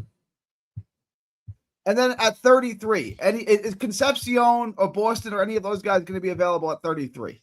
I think one of them could, yes. Typically receivers do. One usually kind of skirts by. Would you double up at receiver? I would not kill them if they did, honestly. Okay. And then you could take 44. You could take a safety. You could take a linebacker there. Jacob Anthony Rodriguez, Hill Jr. AJ Halsey, Anthony Hill Jr. Yeah, Texas guy for sure. I've seen him mock to the Jets at 44. That if we could, I wouldn't be if we can't get a receiver at 30. And I don't mean Boston or Concepcion. I mean one of the big 3 receivers. I wouldn't be against taking one of the cornerbacks. Like their cornerbacks, they're going to be good. And you have them on rookie deals for 4 to 5 years. It's like it's not taking a trading Sauce though to then replace him with a worse corner. Like I don't think that's smart. Hang on. Whatever cornerback you get is, to be fair, is not going to be as good as Sauce, most likely. But they've invested in corner. Yeah, they have other bigger needs. Then the other thing is, would you trade up for downs? Like, let's say it's 13 and 44 to get a 7. I don't think I would do it for downs. And I really like him. I don't want to trade that much for a safety. I think a receiver, you could argue, is a premium position. All right, that was my next question. What about Tate? So Tate, I would make the 16 and 44 trade that I've been talking about. I would, because again, Tate might not be as good of a player as Downs, but receivers are making so much money now. Alec Pierce is a good player, is making $29 million a year. You got to overdraft him a little bit. And if you think he's the best guy, like I think Carnell Tate will probably be a guy that on average will have 1,100 receiving yards every year consistently. And I'll take that. I think it's a good value. Put him next to Garrett. You're set for who your rookie is in 2027. Like, if you think you can if you can basically say he's going to get me the same stat line as Garrett Wilson, just take him at 2. Like, but I think Garrett's stat line would be greater if he actually had real quarterback play. Probably. All right, that's fair. That's fair. And we ain't gonna find out this year either, maybe. Oh, probably, no, I mean, probably not. I mean, Gino's at least a professional. A Fields is he's not. better than any quarterback. Think about it. He played with Rodgers, not better than Rodgers. But all right, Gino Smith is better than pretty much any quarterback Garrett Wilson has played with. I'm not saying that speaks highly of Gino. I'm just saying it's a reality of the quarterback that Garrett has played with outside of 1 year with Rodgers. And then there was a couple other things I wanted to address. This video that you keep playing of Peg and Artie, where Peg is telling me to pay my taxes. Yes. You do understand that this is a country that is built on people refusing to pay taxes. So probably the most loving thing you can do for your country is not pay your taxes. Because if George Washington looked at this, he would be disgusted and he would say, me and my homies would have been catching bodies by now. Okay, so is your take on taxes that we shouldn't have to pay any taxes whatsoever on anything? Well, there are taxes in the Constitution. There's no income tax, right? This country was built upon a 3% tax on tea and stamps, right? Like that is a far cry from where we're at now, where we have, like I said, if you take all the legal interpretation, the tax code is 70,000 pages. And you know this because you're not a W-2, well, not fully W-2 employee, right? You have a lot of 1099 income.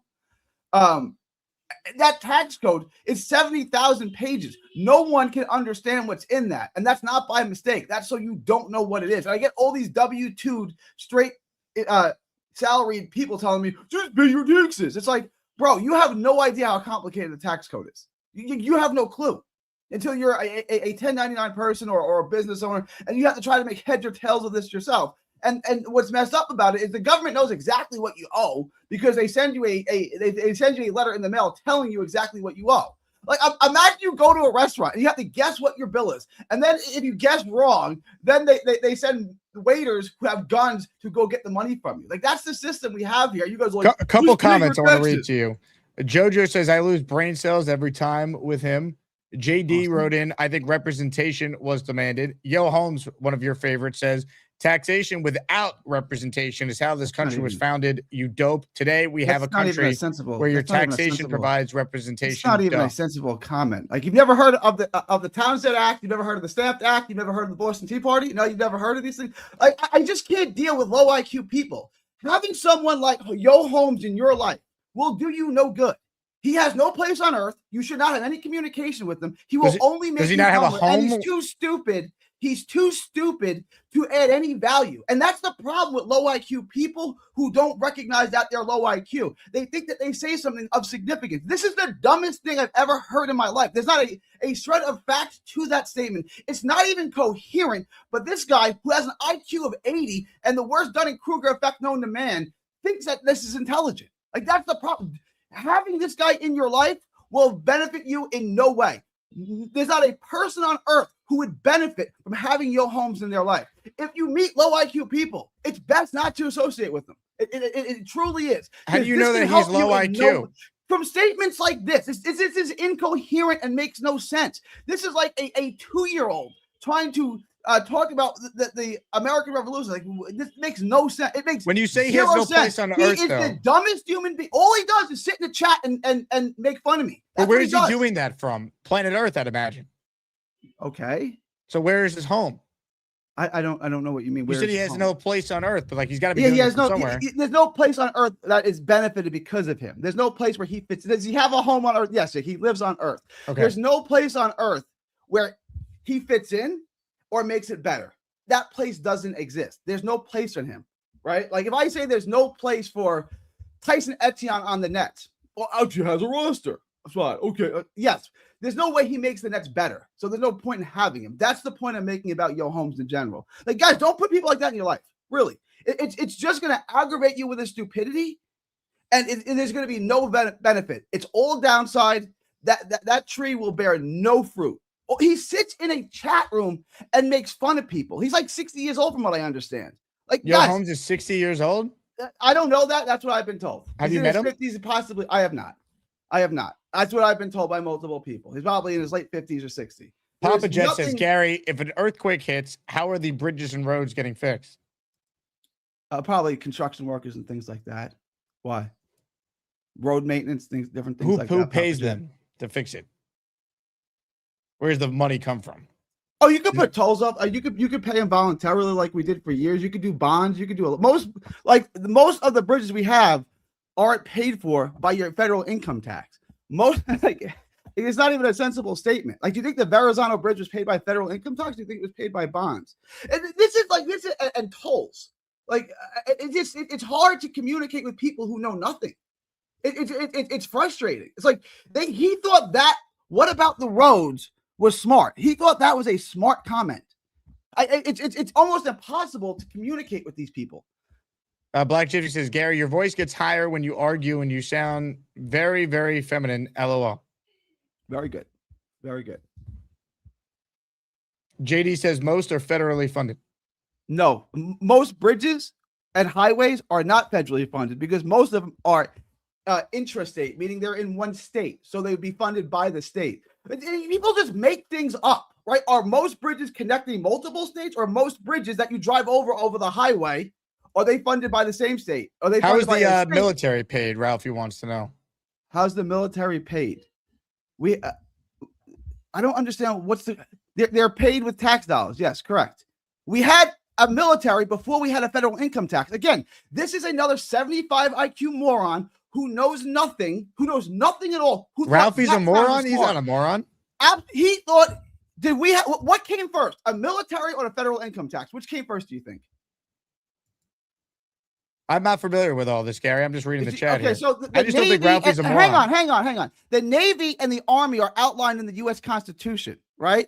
The federal income tax didn't come till 140 years later. So which one came first, the military?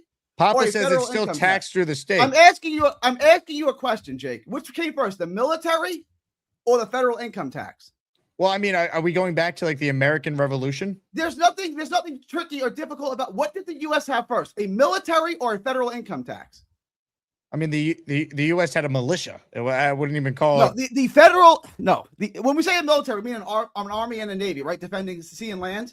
That was outlined in the Constitution. Both of them, Article 1, Section 8, both of the Army and the Navy. Jay says Gary is so triggered. That's Article 1, Section 8. Cisco says, I think we need Gypsy to weigh in. 140 years later.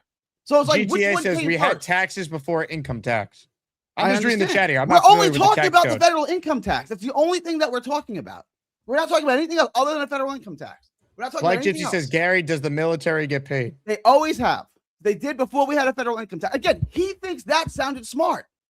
They got paid before the federal income tax. Like, taxes existed before the U.S. existed as a country. Correct. I don't understand what his argument is. I agree. The federal income tax did not. Like, there's no way everyone is this retarded. Like, there's no way. There's no way everyone is this stupid. I'm not angry at all. I'm passionate, but I'm not angry. There's no way everyone is this stupid. I've said at least 10 times, federal income tax. I guess they're just too stupid. They don't understand that there are other ways to derive money than a federal income tax. But like, who do you think pays more in taxes, you or Dave Briga? I have no idea I have no idea. Like, who do you think pays more in taxes, you or Dave Briga? I don't know. I was just simply asking. I don't know either. I pay a lot in taxes because my most of my income is untaxed throughout the year. Yeah. No, I understand. And it's a 70,000 page code that you're supposed to follow. So how am I supposed to read this document and make money that you can seize from me? I don't understand how I can do both here. It seems Dana like says the IRS must have taken BTA. Did you get docked by the IRS? Did you owe a lot this year? Is that why you're so upset on the taxes? I don't know. What they're saying I owe is from 2023. So I don't know what that is. I legitimately don't know what it. I know the other times I've had battles with the IRS, I knew exactly what it was. I have no idea why they would have a claim on money I made outside the country. I have no clue. Like, how would they have any claim on that money? I made money outside of the U.S. and then they claim that they have a claim on that money. How? Gator says, should the Jets take at number 2? That's not a I part think right now. they're good. Big fella says Bruce Wayne pays a ton of taxes. Do you think Batman pays a lot of taxes? You know who refused to pay taxes? The founders of this country. That's who refused to pay 3% on stamps. It was like, nah, I'm not doing that. But you're gonna just pay your taxes. Ochre Jet says, land of the free, home of the brave. Just do what you're told. Just do what you're told, and nobody gets as a history teacher, Gary hurts my ears. And this things change after World War I and Roaring 20s when our government decided to do more than deliver mail. You're on mute, Gary. You unmute your mic. You muted me. Okay, what does the Constitution authorize them to do? Because if you go to Article 1, Section 8, there's only about 15 things that are itemized that the federal government can raise revenue for. Most of those things would be unconstitutional because they're not in the Constitution. And this guy, another guy, thinks he's smart, thought that sounded smart. The Constitution in Article 1 outlines everything the government can raise revenue for. You know what's not in there? Most things, right? Like feeding the homeless isn't in there. Welfare spending isn't in there. Mike DeRamo says, now Gary's a tax attorney. Anything you can't do, Gary? Well, I'm a lot smarter than you, right? And the reason why you feel inferior is because you're intellectually inferior. That's why you feel inferior. That's the reason. Like, there's a very simple reason why you feel inferior is because you're intellectually inferior. Like, GTA says, according to Gary, everyone is stupid. Mike DeRamo, call in and talk to me right now, but he won't because he's got fear. He fears me, so he won't call in. He's afraid. Right? He is. Otherwise, he would call in. But he lives in fear. And he can't let people see his face because he's disgraced by what he's become. I don't have that problem. Go ahead. Proceed. Black Gypsy says you were red flag. That's why that's why the IRS, I guess, flagged you. That's why if you paid correctly, you would not have been on their radar. Well, pay what they tell me I owe, right? That's what Just pay what they tell me I owe. But they don't tell you until afterwards. They don't tell you what you owe. You have to guess the number correctly. And then after all of that, then they'll tell you what they tell you. Frank P says, pay your taxes, cheater. Again, this country is built on not paying your taxes. That is the foundation of this country. Land of the free, home of the brave. Just do what you're told. Just guarantee you this guy injected himself with poison because the government told him it was safe and effective. Guarantee it. Just inject yourself with poison and you can go to Pizza Hut and you can go to the Bengals concert. NYC says, how can anyone be afraid when this is all virtual, you fool? Because he's afraid because he's an inferior human being. He knows he's mentally inferior. So he's afraid to show his face on screen because what he says is so stupid that he's embarrassed to put his face to it. He responded. He goes, Gary, you make me laugh so hard. No, you're he such didn't respond. A douche. Come on the screen and say that and say it. Because you know you're intellectually inferior and you're afraid to show your face because the things you say are so stupid, you don't want to put your face to it. Yo Home says you have dementia. Is this true? Cool. Awesome. Then come on and say it to my face. Come on and let's talk about it, Yo Home. But you won't because you're afraid to come on a Jets YouTube show. You're afraid to come on a Jets YouTube show because you know you're intellectually inferior. Mike says, how many times can I trigger you, Gary? I'm not triggered. Come on the show. But you won't because you're afraid to. Because you know what you say is absolutely retarded and you're afraid to put your face to it. I don't have that problem. You live in fear. I don't. New Q says, I'm still voting for Gary tomorrow. Of course they are. Because Mike DeRamo is too much of a vag to come on and show his face on a Jets YouTube show because he knows what he says is absolutely stupid and he's afraid to put his face to it. He lives his life in fear of what people who watch a Jets YouTube show might think of him. That's the man that he is. NYC says the woman in Gary is out today. Awesome argument. Mike says, Gary, you're such a woman. Awesome argument. You still can't show your face. You still lack the balls to show your face on a Jets YouTube show because you live your life in fear. That's you as a man. That's what you are as a man. You're afraid to show your face on a Jets YouTube show. That's you. Do you hear that? It's Black Gypsy music. I'm Black Gypsy. I'm gonna set all you delusional Jets fans straight. Your takes make me wanna punch you in the face. Or kick you in the crotch. When this team sucks, they suck. I'm Black Gypsy. I'm Black Gypsy. I'm Black Gypsy. I'm Black Gypsy. this is like a regular thing now. The second half of your days, Gary, is just you being a little annoyed and just coming on the show and letting it all off, huh? Like just saying the most random stuff and then calling everybody else stupid if they disagree with you. So I'm gonna give you 50-50. So half of what you say is correct, but half of what you say is wrong, and you're just making up the other half.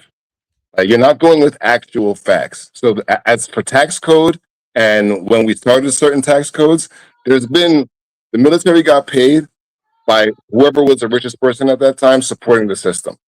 And then they spread it out to everybody else. Stores pay taxes, land places pay taxes, real estate pay taxes. Like we pay taxes forever. Hang on, stop. Let me ask you a question, and you can spurg as long as you want. What came first, the federal income tax or the military? The military did. Okay, so you can have a military without a federal income tax, correct? All right, so Just yes or no? yeah, Yes or no? yes, Okay, yes. done. Okay, Now you so can spurg as long all right. as you want. I'm not in So your listening. context. Where'd you have So context. How was the military paid before that? Oh, he's triggered. This is feminine. He just took his headphones off, threw it. Stop paying attention to us. You could just start crying, bro. Oh, this is. I really had more respect for you. I thought that you were the boxer that you said you were. I thought you were a tough guy that was going to stand behind his words and just go in. Like you doing this is like, it's like, ugh. This is what like the build up for Gary was. Like all you Gary fans, this is what y'all are like proud of. Ugh. Ugh. Like come on. At least argue. You told people to call in to argue with you so you can tell them how stupid they are and how intelligent you are. And your IQ is the highest IQ of all. When it's funny, I was listening to you talk with Gorman, right? And you said something that maybe I never thought of it before. Like, I don't know why I didn't put the two parallels together, context or whatever. Like you said, you could be labeled basically disabled from all the boxing that you've done. Like, and I'm here to label you disabled. You are mentally disabled. Your arguments that you make, there's no excuses for them other than that. So that's the board I'm going to put you in. Like, instead of treating you like a regular human being and having regular conversations with you, I'm going to put the big R on you and just put you kind of to the side because some of the stuff that you say is like big R stuff, bro. Like, you know what I mean? I'm not mad at you no more. I can't even box you because you said that you could go and get labeled disabled. So if I hit you, you have epilepsy. If I hit you, you're going to just start quaking, bro. Like, I don't want to do that, dog. Like, I want to argue with you and go back and forth. And I mean, maybe like a hand slap or something if it doesn't give you dementia. But, I mean, this is, like, Gary simped out. Gary, who calls everybody feminine, is acting quite feminine. That's all I got. He's not going to participate, so. No, I you're said wrong. that. Wow, what the? Oof, that hurt. Where am I? The moon? Seriously? What a twist. Black Gypsy, thank you for your time. Couple super chats that came in. Common Country says, vote for Gary and then gifted a membership. So Gary still has some support from those in the audience. We'll find out tomorrow when the polls open for Briga and Gary. In the meantime, this was just sent to me. Do we have a kangaroo killer on the loose? To the fire with you!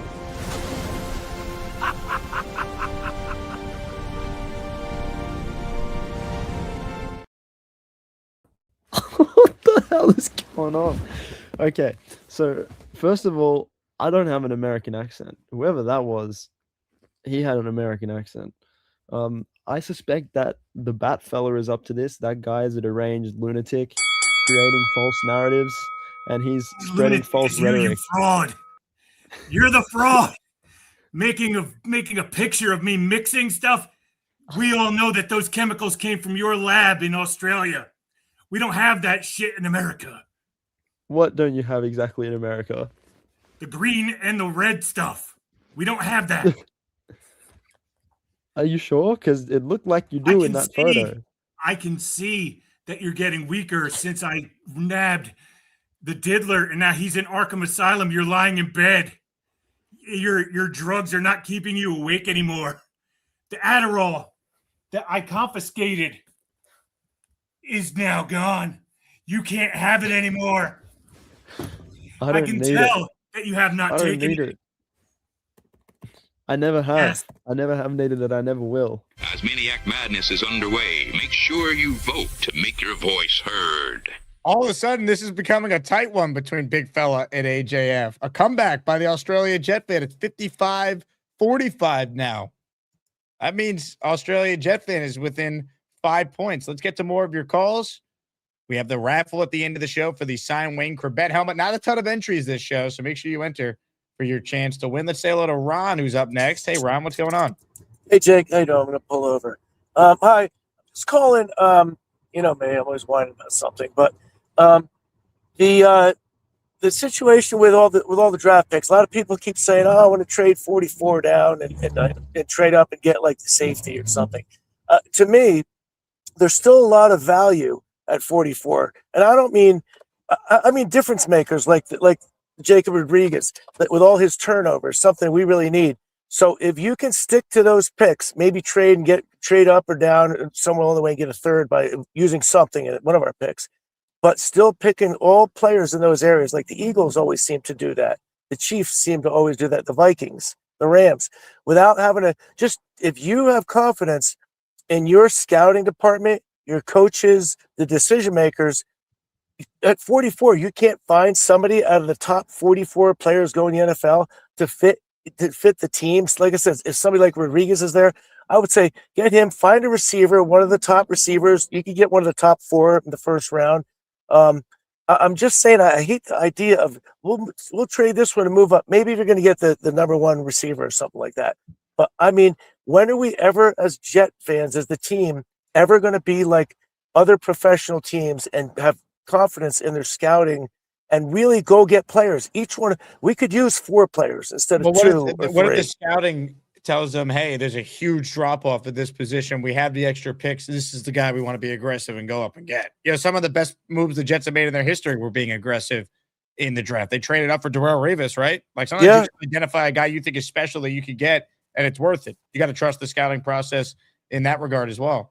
I do. I would find more of a balance because we need players. We need young players, good players. And if you can find the value later, that's my point is, you know, if you're that good, that's good. Unless somebody's super, unbelievable that slips. I mean, find somebody in those spots. Because like I said, somebody like that kid Rodriguez, and with all those turnovers, we need players like that. He'll end up getting drafted by like the Patriots and killing us for the next 10 years. But to pass up on where we're in a good position right now with our picks. Now, if we trade back a little, pick up like a 3rd rounder or another 4th or something, so be it. But like I said, we need numbers too. And like I said, 44, top 44, there's players. There's a lot of good players up to that point. Yeah. So it's a fair point, Ron. I think you really have to just trust Muji and the scouting staff, Glenn, et cetera, on their feel for the board. Again, if there's only 12 first-round graded players, and the Jets feel like we could leave night 1 with 2 of the 12, like that's the argument for trading up if you feel that way about certain players. All right. I just wanted to say that, because I keep hearing that. I'm like, man, I don't want to give up these players just for a safety. So you're right. We spent a lot on corners. Our defensive backfield, I would be good to go with that if we could beef up the line, a couple linebackers. But, you're right. Offense. We need offense. Somewhere along the way, we have to start going for offensive players. So, anyway, all right, Jacob, driving south again. I always listen to you when I'm heading back to Jersey. I just left Binghamton, one of your old, areas. Did you ever go to the casino up? Was the casino up there in that area when you went to Ithaca? Yes. So we would go to Turning Stone, which is closer to Syracuse and Utica, like in between. But I don't remember the name of the one by Binghamton, but I've been to that one before too. Tioga Downs. Yeah, I run the casino floor there. No way. Yeah. And I worked at Turning Stone for 25 years there. I was a pit boss there. Wow. You're a pit boss, Ron? That's awesome. I was a pit boss. Now I'm a shift manager up here. But it's coming to an end. I just put my notice in, so I'm moving back to Jersey. And this ride is getting now you're going to Atlantic City to hang out with Lou B. I am actually. I'm Ocean City's. That's where my house is. So I'll go over to Atlantic City and go visit. So, that's awesome, Ron. You're the man. They're very cool. I have a good one, Jake. Ron L checking in. That's awesome. What a cool job. Ron has probably seen some crazy things working at a casino for all those years. We'll save that post-draft for when Ron calls in Tales from the Casino, new segment to get us to training camp. I'm open for all options, by the way. It's gonna be tough to do daily content. Ralphie checks in. Jake, would you trade 16 and 33 for 7? I would not. No, I would only trade up if I'm using 16 and 44. I want to keep 33 because 1, I could trade out of it and recoup what I gave up, and 2, it's an extension of the first round. So I would avoid. I am all about being aggressive and moving up. I would do it for Carnell Tate. I would not do it for Tate if it meant 16 and 33.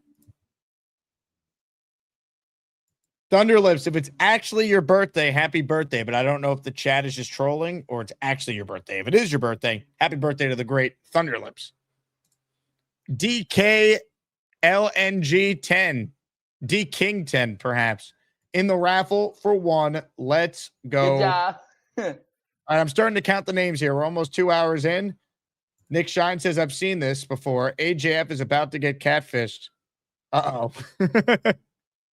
Last time we saw the Bat Fella, Charles Gorman was being catfished. They're accusing AJF of being the kangaroo killer. Into the fire with you!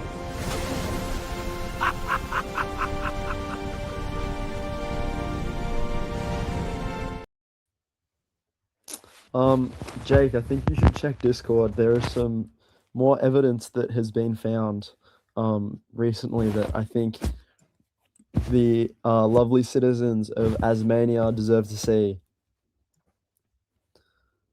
Oh, guess I'm soloing this. Yes, I am still awake. And, you know, I'm still denying the allegations. That video is fake. I don't have an American accent. That guy had an American accent. And if I'm going to kill a kangaroo, I'm eating it. You know what I mean? So I'm not throwing it in a volcano because then it's going to waste. But here is evidence of the Bat Fella working with the diddler in order to try and frame me. It's all a setup. It's all a setup. I told you from the start, the Bat Fella is a lunatic. He's trying to divide us all instead of bring us together. Asmaniac Madness is underway. Make sure you vote to make your voice heard. Your lies will not influence. It will not influence the chat. You know why? Do you know why? What lies? Robin brought me the cube. You're powerless now. You know what else he brought me? What? Your helmet. He brought me your helmet. You have no power anymore. Now I will take you into Arkham. If you have the cube, does that mean that you're controlling the minds, trying to control the minds? I just took it away because you're evil. It's throwing kangaroos into a volcano. What a horrible human being. I wasn't the one working with the diddler. That was you, and there was evidence of that. Why else would you be working with the diddler to Arkham, and you're going to meet him and have a great time in Arkham with him. He'll bring extra Crisco for you. Look, you're crazy, man. I don't know. You're crazy. I don't know how you came up with all of this, but it's not true. The diddler is crazy for you. I defeated the diddler. And put him in his place. The criminality that you have committed. You went and worked with him in order to take me down. You went and worked. Asmaniac Madness is underway. Make sure you vote to make your voice heard. How can I help you, Jake? You went to me for a reason. How can I help you, Jake? No, you're wrong. Wow, what the? Oof, that hurt. Where am I? The moon? Seriously? Yeah, baby. We're back. Home stretch of the show. Last chance to get in on the raffle. Couple calls left. Derek, the Kansas Jet fan, joins us now. Hello, Derek. Hey, Jake. How we doing, brother, man? Oh, I'm fantastic, Derek. How are you? What a show. I'm fantastic as well, brother. I just had a couple Jet points. I like to think that the David Bailey rumors at 2 are smoke. Hopefully by the Jets to try and find a trade partner at 2. Would you be upset if they took Bailey though at 2? No, I think they're both going to be great. I prefer Reese. I'm more of a ceiling kind of guy, and at 2, I mean, like The video you showed, it had like the Micah Parsons comparisons, and I was trying to tell that to Frankie V in the chat the other day that there's so many comparisons. I think Micah Parsons only had like 70-some snaps at Penn State at defensive end, and he only had 6.5 sacks in his entire career at Penn State, and he ended up being, I think, with the size and speed of Arvell Reese, and just I'm a big fan of like his intuitiveness too. I think they're both going to be great. I'm not going to be one of those Jets fans that's going to sit here and nitpick and complain if we do get Bailey, because I saw that interview of you on Instagram of Richie coming up to you, and you were like, "Hey, guess what, Jets fans? Maybe they're both going to end up, being pretty good." I was about 3 or 4 beverages in when we recorded that one. That was awesome. Yeah, I got a great chuckle out of that. Yeah, I think Arvell Reese has every bit to try and reach Michael Parsons' elite like defensive edge rushing level in the NFL. And then I was doing some research, and it said that we could potentially, if we use 44 and 16, move up to 7 or 8. I was wondering, I kind of just want to stick and pick and take the 4 best players available. But man, if Washington are the Saints at 7 or 8, or be like, yeah, we'll take 16 and 44 for 7 for maybe a potentially Carnell Tate, or I don't think Sonny Styles will be there, but I think that'd be really cool. I'm kind of with you. Like, we need weapons. I'm so sick of watching this. We have to score points. Like, it's a premium position. The Jets have shown no ability to get it right on day 2 or day 3 there. We have the extra pick. Turn Quinnen Williams and Sauce Gardner in part to a weapon like Garrett Wilson. Like, that would be sweet. That's what you're trying to do with Tate, right? Like, you got the extra second from the Cowboys. You got 16 from Sauce. Turn it into a bona fide stud. Receiver's a premium position in today's NFL. Yeah, facts. And we see the price tag that those go for. So very, very marketable also in the future. I would definitely love a weapon. What if, hypothetically, the Commanders give you 7 for 44 and 16? If, I don't know if Jeremiah Love's going to be there, but if he is, would you take that offensive weapon, or would you prefer a Carnell Tate or a Mekhi Lemon? If Jeremiah Love was where? At 7, if we use 16 and 44. I wouldn't trade up for a running back personally. If he's there at 16, I would do it. If you told me I had to move up only a couple spots and I didn't have to trade 44, they don't have a third, but again, I would understand it. But like I would not do it for a running back. I'm only trading up, I think, for a wide receiver in this class. Downs would be interesting if it didn't cost the 44 to do it, but the Jets don't have a third, so I don't see the scenario how they can move up 6 spots to, let's say, 10 with the Bengals to get Caleb Downs without including that extra second rounder. Yeah, that'd be true. I would be very disappointed and pretty sad if we didn't get a receiver in with our second pick in the first round, whether it be. But I think that's all I got for you today, Jake. I hope you and the rest of the Asmaniacs have a good one, brother. JETS, Jets. Excellent call, Derek. Appreciate you. The last time we saw the Bat Fella was April 1st of 2025.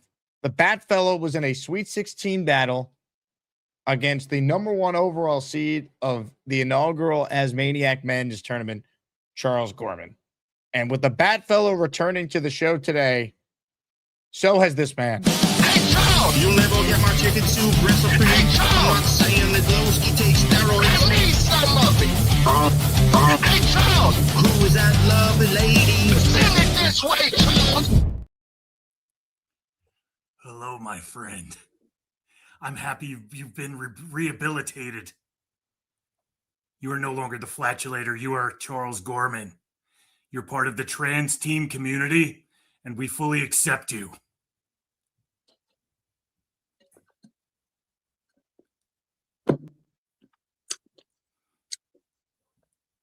And I tracked down who called you.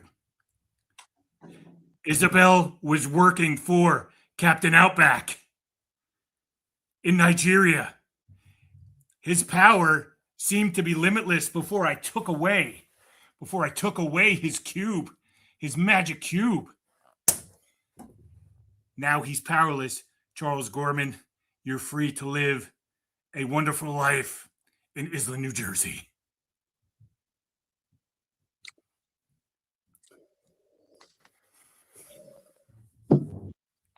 You sit when you pee.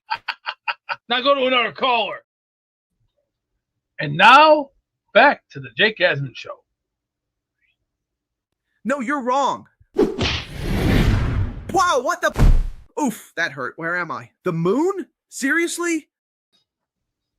How can I help you, Beast? We meet again. This is The Undertaker. The Undertaker has been preparing for your coffin.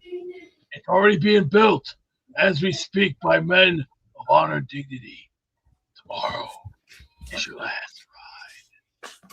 Your last will be a final countdown. As the countdown remains within a time frame, you will not last. And you will rest. Jake, whenever he's done with that, I did have one question for you about the draft. If you have a minute, whenever he's done with this.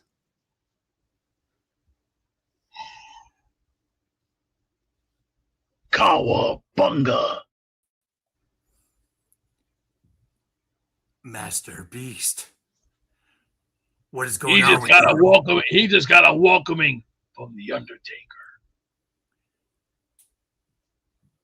Tomorrow, the Undertaker has already made his mouth. What up, Beast? What up, big fella? I did vote for you, big fella. I voted for you from both my accounts too, by the way. So shout out to you. Looks like you're gonna. How about you shut up, bitch? Contest got close. It got close. How's it going, Beast? What can I do for you? We're preparing your casket. It's going to be a beautiful, nice casket. Very nice. It's going to be beautiful. But in the end, your time on Earth will be the end. He smells like shit, takes a big fat dump, and talks like he's a man. Unfortunately, he doesn't know how to take care of women. All right, last chance to get in. I'm counting the names. Gary claims to have a Jets draft point. Go ahead, Gary. No, it was a question. It was a question. Go ahead. Is there any realistic scenario that you see that we could end up with Caleb Downs? Anything real? I know we're not taking him at 2. Is there a trade up or a trade down? He's not going to last till 16. Anything realistic that you think could have Caleb Downs ending up as a New York Jet? He would have to slide to 16, which is unexpected. But Derwin James slid, Kyle Hamilton slid. It does happen with that position. Like, it's not the craziest thing in the world that teams maybe just don't value the safety high enough to take him. I find that hard to believe because this class lacks quarterbacks. It lacks offensive tackles. It lacks everything but receiver and edge. Like, it really does. Right. So it's like by the nature of that, teams might just say if there's ever a year to maybe take a safety a little more earlier than we're comfortable taking, it'd be this year. So I don't think he's going to be a Jet.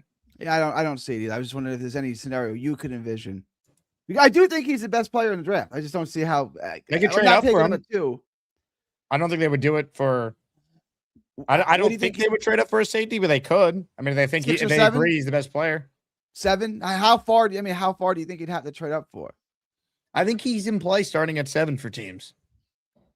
So honestly, he could be in play at 5, but it doesn't sound like the Giants are going to take him. Sounds like it's the Giants sound like a Sonny Styles or Jeremiah Love team based on the latest rumblings from them. They're gonna okay. What's up with the with Scatterboo? Is he gonna be back at all? Or is he basically done? Was that no? He should be healthy. Okay. Because what was his injury? It was career threatening when initially, didn't they say that? Well, his knee blew up. You know, like MCL. Oh PCL. yeah, I remember it now. I remember. Yeah, I remember seeing it. Yeah. All right. Yeah, that's it. I just wanted to ask you about. I had it here. I forgot to ask you if there's any chance that we could, any scenario we could end up with Downs in this draft. Hey, Beast, show Gary the chips you're eating there. Are you like threatening to kill me? Is that why we're? I mean, read the ingredients on it. Like, it's potato, so it's not good. But like, what else is in there? Is that a healthy snack, Gary? What do you think? I mean, he's actually better off eating the beef jerky. I don't know what's in that. If it's just potato and salt and they're baked, it's not that bad. But cheap toilet paper from a construction site. This man has a very, very bad IQ. He's no dumber than cheap dog shit. I don't know who's better, a college student with a high IQ or this low life pisshead with the lowest IQ of cheap toilet paper. Can you just read the back of those? Read the ingredients. Turn the bag around. No, I got you. I got a piece. I got a piece. I got you. Turn the bag around. Turn the bag around and read the ingredients. What's in that? If it's just you want to read the ingredients? I'll tell you. Yeah, read the ingredients. Right here, buddy. No, I'd rather you just read the ingredients off the back of the bag, please. Read the ingredients off my asshole. How you like the that? Ingredients. I mean, they're not. It's nothing. You want to read the ingredients? You'd probably be.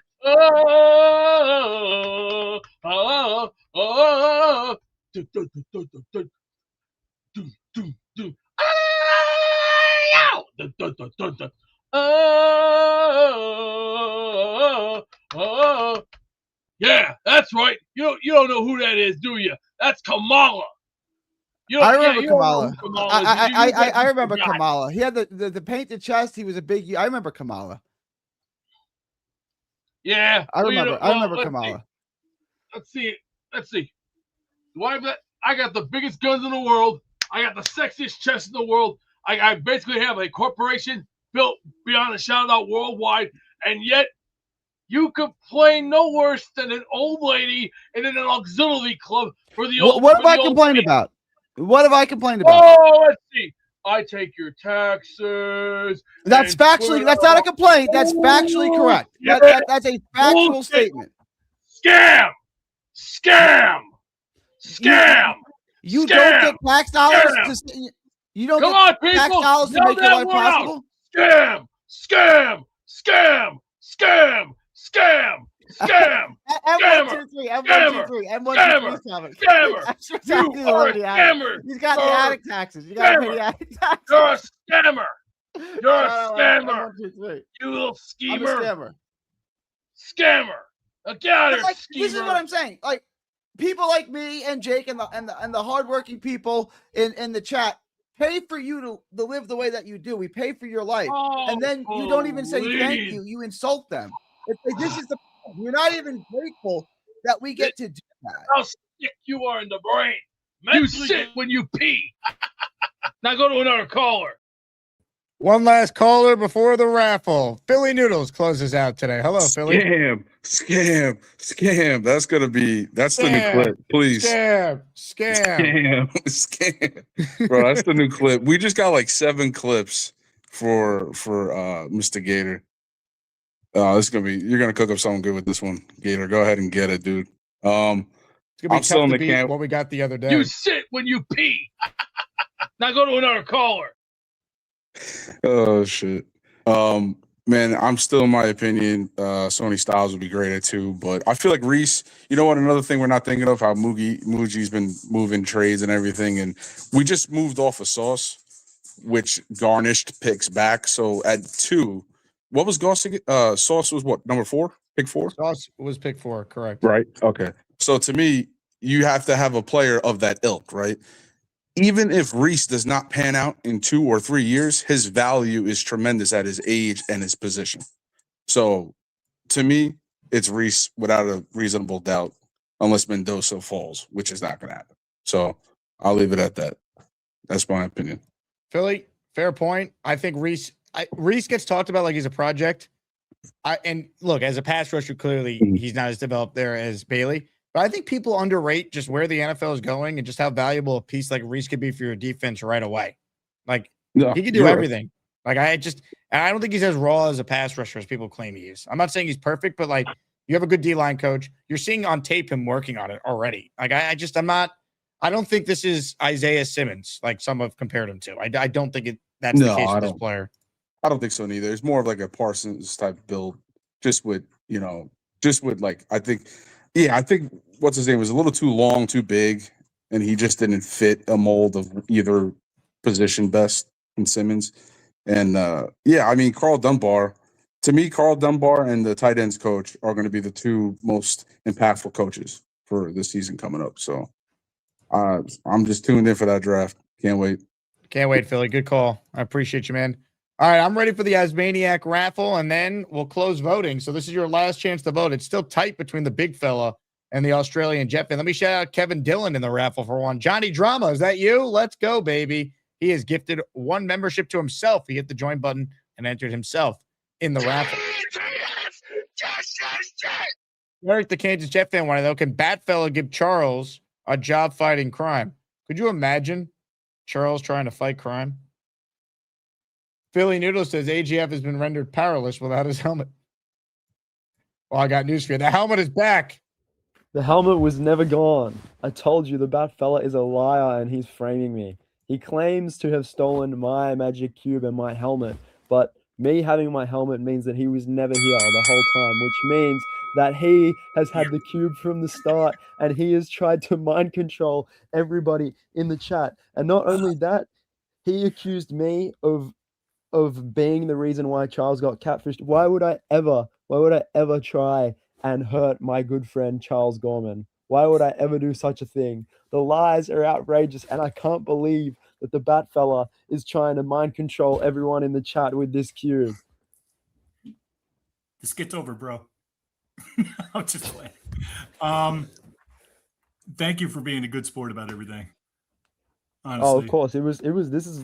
It was a lot of fun, dude. And no, I appreciate it. It was fun. You're a great caller and a great competitor, and it was excellent. I really had a good time doing this with you, my man. So that's all I gotta say. I mean, you did a great job. You really did. You came back with everything that I said and everything, and I tried to do the same with you. And definitely in the spirit of the tournament, this was excellent. So thank you. It's Into the fire with you!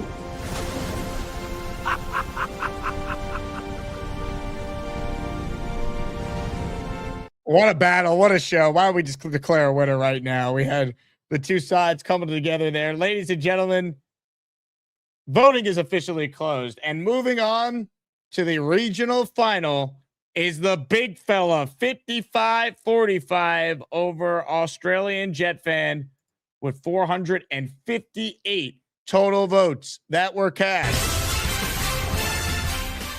It's the big fella moving on. So the big fella has an opponent in the Dangerous Alliance regional final. Leany in North Carolina against the big fella for a spot in the Final Four. Big fella, how we feeling? Bro, it's going to be tough going against the Queen Pin, man.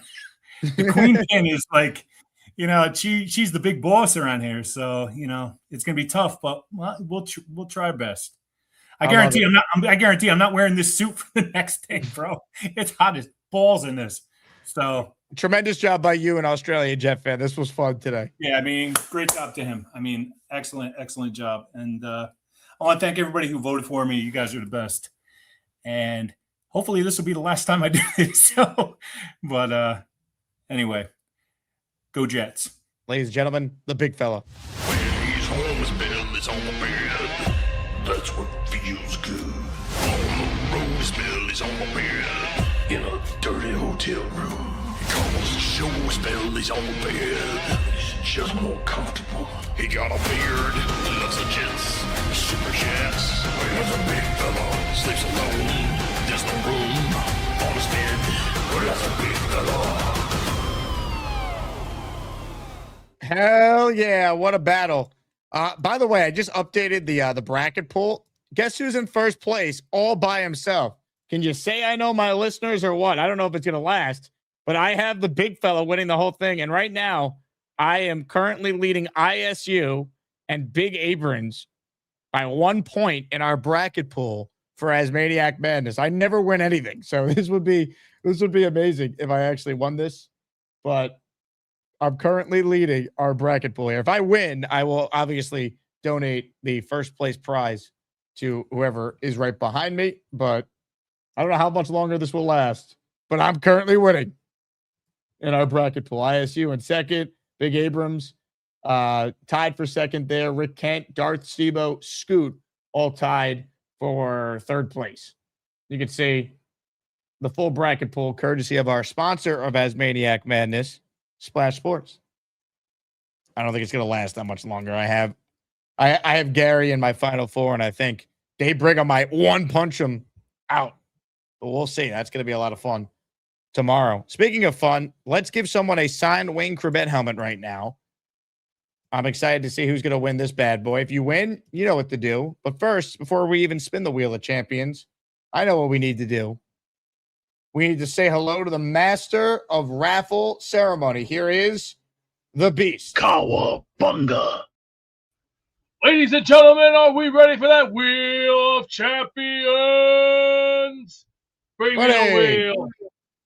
Bring me the wheel. It's now time to spin the Wheel of Champions and get us a winner. Let's get a winner.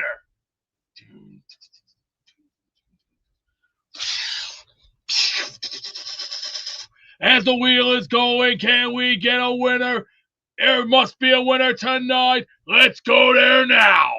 It's time to announce the winners of the weekly Asmaniac raffle. Let's spin the Jake Asman Show Wheel of Champions and find out which Asmaniac is winning an epic prize. Oh, yeah, baby. Here we go. Only one can win a signed Wayne Corbett helmet. If you win, email me, asmanjake@gmail.com, your name and address. Black Gypsy at the buzzer, in for one. Good job. Black Gypsy, good luck. I was about to type good luck because I just played that drop. Black Gypsy, thank you. All right, good luck to everyone. Here we go. All the names have been assembled. Combines, of course, both shows today. So good luck to all. The winner of a signed Wayne Corbett Jets helmet is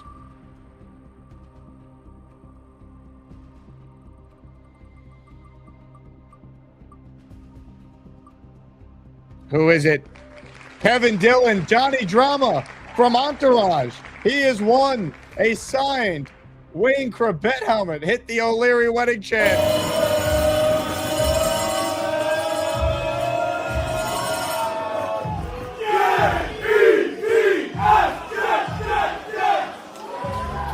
Shout out to you, Kevin Dillon. AsmanJake@gmail.com. He entered himself in the raffle at 6:03, and he's your winner on the Wheel of Champions. And as Johnny Drama would say, victory! So well done by Kevin Dillon there on the raffle win. We are back tomorrow, 10 a.m. Robbie Sabo will join me then. RSVP to our draft party if you're coming to Pittsburgh and you haven't done so already. Podcasts in audio form, Apple and Spotify. Check it out there. I want to thank everyone because I heard back from our podcast folks that the month of March was by far and away our most listened to month since we started making the show available as a podcast. So we're growing there, which is great. You guys are the best. Tomorrow on the show, we already know what's coming. Briga-Gary, they meet again, this time for a spot in the Elite Eight. I can't wait. You guys are awesome. As always, JETS. Jets, Jets, Jets. I'll play you out the only way that I know how, with some magic from Charles Gorman. Go Jets.